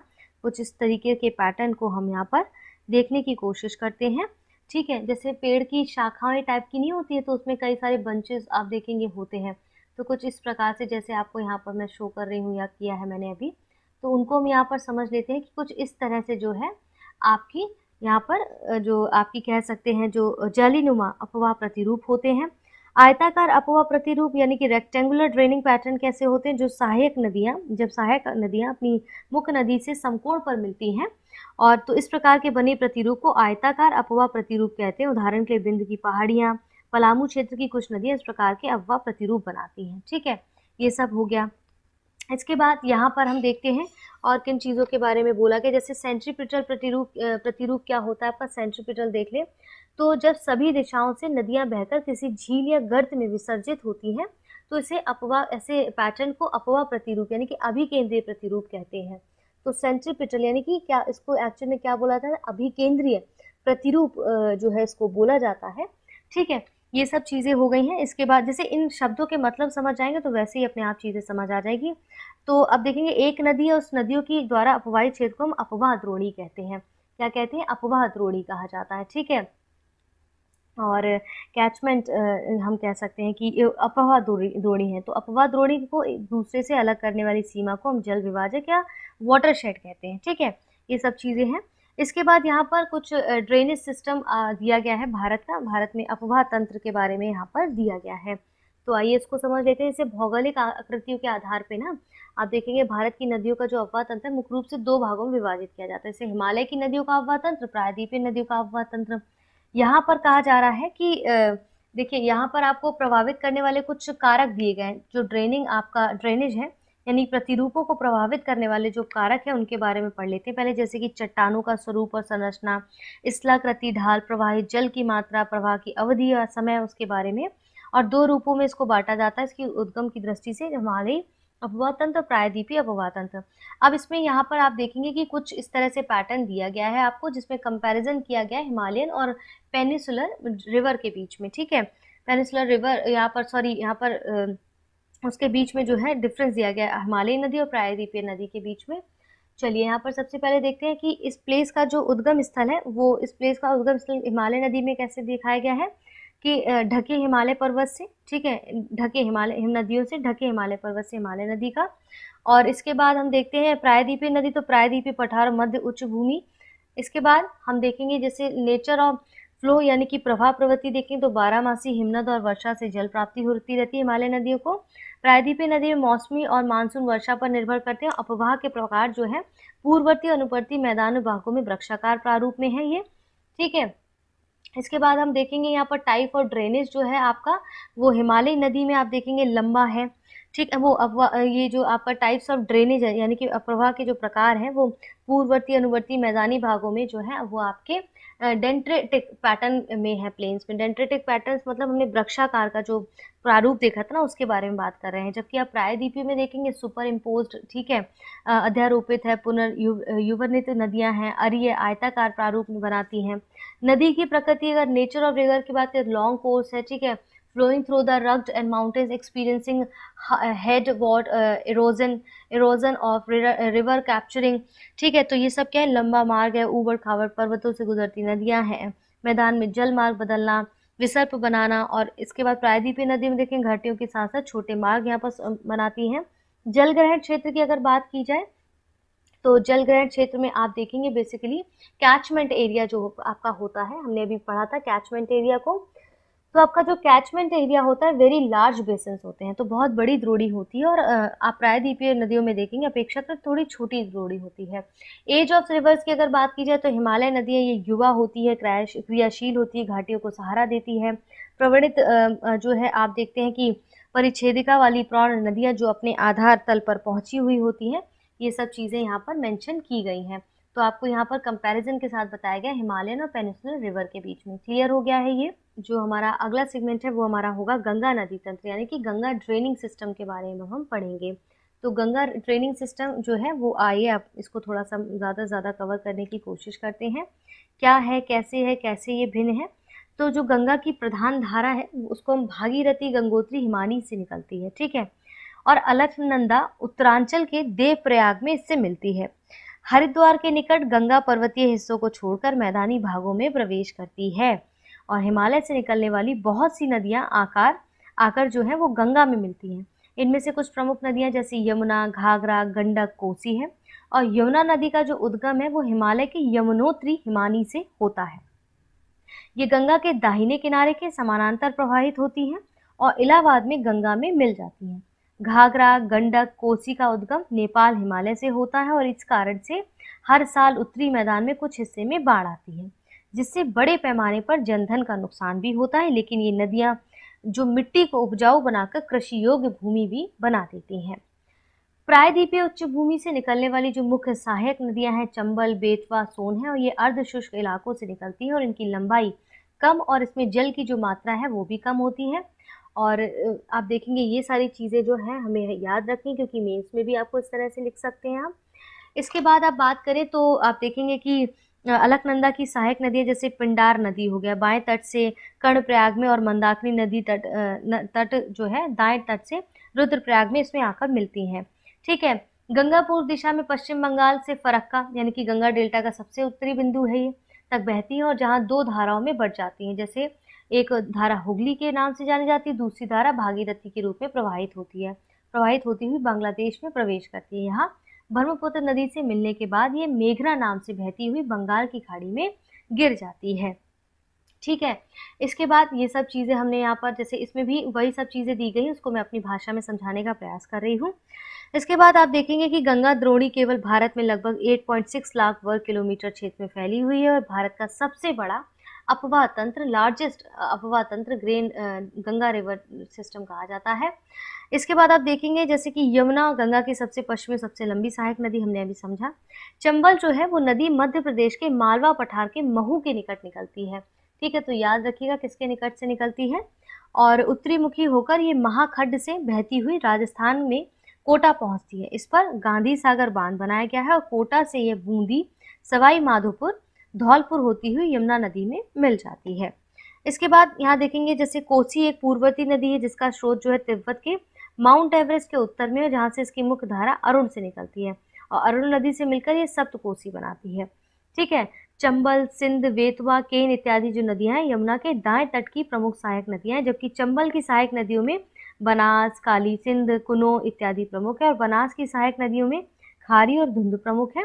ठीक है, आप देखिए वितरिका, आप सुनेंगे एक डिस्ट्रीब्यूटरी एक शब्द आता है, वो मुख्य नदियों से निकलने वाली छोटी नदी जो उनमें नहीं मिलती है, जैसे हुगली। ठीक है, सहायक नदी यानी कि ट्रिब्यूटरीज क्या होता है, मुख्य नदियों से मिलने वाली जो नदी है जिसका आधार तल मुख्य नदी से ऊंचा होता है, जैसे कि यमुना और सोन नदी। तो इन सब शब्दों को याद रखना है। ठीक है, दामोदर हुगली के दाएं तट की एक प्रमुख झील है जिसे बंगाल का शोक भी कहा जाता है। गंगा नदी पर राष्ट्रीय जलमार्ग संख्या 1 है जो कि प्रयागराज से हल्दिया तक स्थित है। ये सब आपने समझा यहाँ पर। इसके बाद और भी कुछ चीज़ें जैसे यहाँ पर दी जा रही हैं, जैसे कि रामगंगा नदी जो है वो गैरसेन के निकट गढ़वाल की पहाड़ियों से निकलने वाली अपेक्षाकृत छोटी नदी है। ठीक है, छोटा नागपुर पठार के पूर्वी किनारे पर दामोदर नदी बहती है। इसकी बात कर रही हूँ मैं, छोटा नागपुर पठार की बात कर रही हूँ। तो आप देखेंगे कि जो छोटा नागपुर पठार है वो इसके पूर्वी किनारे पर दामोदर नदी बहती है और भ्रंश घाटी से होती हुई हुगली नदी में गिरती है। ठीक है, बराकर इसकी प्रमुख सहायक नदियां, कभी बंगाल का शोक कही जाने वाली इस नदी को दामोदर घाटी कॉरपोरेशन नामक बहुउद्देशीय परियोजना के वश में कर लिया है। ठीक है, शारदा या सरयू रिवर की अगर मैं बात करूं तो इसका उद्गम नेपाल हिमालय के मिलाम हिमनद में है, जिसे गौरी गंगा के नाम से भी जाना जाता है। और गंगा नदी की अन्य महत्वपूर्ण सहायक नदियां यहाँ पर दी गई हैं। गंगा के दक्षिणी तट पर सोन एक सबसे बड़ी नदी हमने देखा था, अमरकंटक पठार से निकलती है। अलकनंदा नदी चमेली, टिहरी, पौड़ी, गढ़वाल जिले से होकर बहती है, हमने अभी ऊपर ही समझा है। ठीक है, इसके बाद बद्रीनाथ अलकनंदा के तट पर अवस्थित, केदारनाथ से रुद्रप्रयाग की ओर बहने वाली जो नदी है वो मंदाकिनी है। देखिए यहाँ पर एक और पिक्चर मैं आपको डिस्प्ले करना चाहूँगी जिसमें आपने 4 धाम के बारे में काफ़ी सुना होगा। आइए देखते हैं, इसको पहले समझ लेते हैं कहाँ पर ये हो सकती है। देखिए, इसको भी मैं मैप के थ्रू समझाने की कोशिश करूँगी, जैसे कि आप अगर यहाँ ध्यान दें तो देख पाएंगे कि इस तरह से, एक सेकेंड रुक जाइए ज़रा। आइए देखिए यहाँ पर आप देखेंगे 4 धाम जैसे यमुनोत्री, गंगोत्री, केदारनाथ, बद्रीनाथ, इस तरह से नदियों का जो बहाव है कुछ इस प्रकार से है। अब आप अपनी स्क्रीन पर अगर हम चलें यहाँ पर तो आप देखेंगे अपने, अगर हम टॉपिक पर चलें तो यहाँ पर देखेंगे जैसे कि कह रहे हैं कि आप इस तरह से समझिए जैसे केदारनाथ से रुद्रप्रयाग की ओर बहने वाली नदी क्या है, मंदाकिनी है। ठीक है, ये सब चीज़ें हमने देखी हैं। इसके बाद कहते हैं कि ये चोरीबाड़ी ताल से निकलती है और सोन प्रयाग में काली गंगा से मिलती हुई आगे बढ़ती है। रुद्रप्रयाग में मंदाकिनी अलकनंदा से मिलती है। केदारनाथ मंदाकिनी नदी के तट पर अवस्थित है और कर्णप्रयाग में अलकनंदा नदी से पिंडर नदी से मिलती है। ये सब चीज़ें यहाँ पर समझने की हैं जो कि आप यहाँ पर समझ रहे हैं। ठीक है, चीज़ों को देखेंगे, जैसे कि आप देखेंगे जैसे यमुना नदी है वो हिमालय की यमुनोत्री हिमानी से निकलती है और गंगा के दाहिने किनारे के समानांतर बहती है, इलाहाबाद में गंगा से मिल जाती है। ठीक है, इसके बाद हम देखेंगे कि जैसे शारदा नदी नेपाल हिमालय अगर हम देखें तो यहाँ पर क्या है, देखिए यहाँ पर अगर हम हिमालयन रिवर्स की बात करें तो जैसे हिमालय की नदियों का जो अफवाह तंत्र है वो किस प्रकार से देखेंगे आप, हिमालय से जो निकलने वाली नदियां हैं वो 12 मासी होती हैं। ठीक है, और कहते हैं कि इनमें जल का जो बहाव है पूरे वर्ष निरंतर बना रहता है, क्योंकि इनको जल की प्राप्ति हिम के बर्फ के पिघलने से तथा वर्षा दोनों से होती है। अपने पर्वतीय मार्ग में ये नदियां जो है गहरे गाढ़ और वी आकार की घाटियां छिप्रिकाएं देखेंगे आप। ठीक है, जलप्रपात का निर्माण करती हैं और मैदान में पहुंचने पर समतल घाटियों, गोरख झीलों, बाढ़ग्रस्त मैदानों, विसर्पों और डेल्टाओं का निर्माण करती है। और हिमालय से निकलने वाली नदियों के मुख्य जो 3 नदियों का अफवाह तंत्र है वो सिंधु नदी अफवाह तंत्र, गंगा नदी अफवाह तंत्र और ब्रह्मपुत्र नदी अफवाह तंत्र।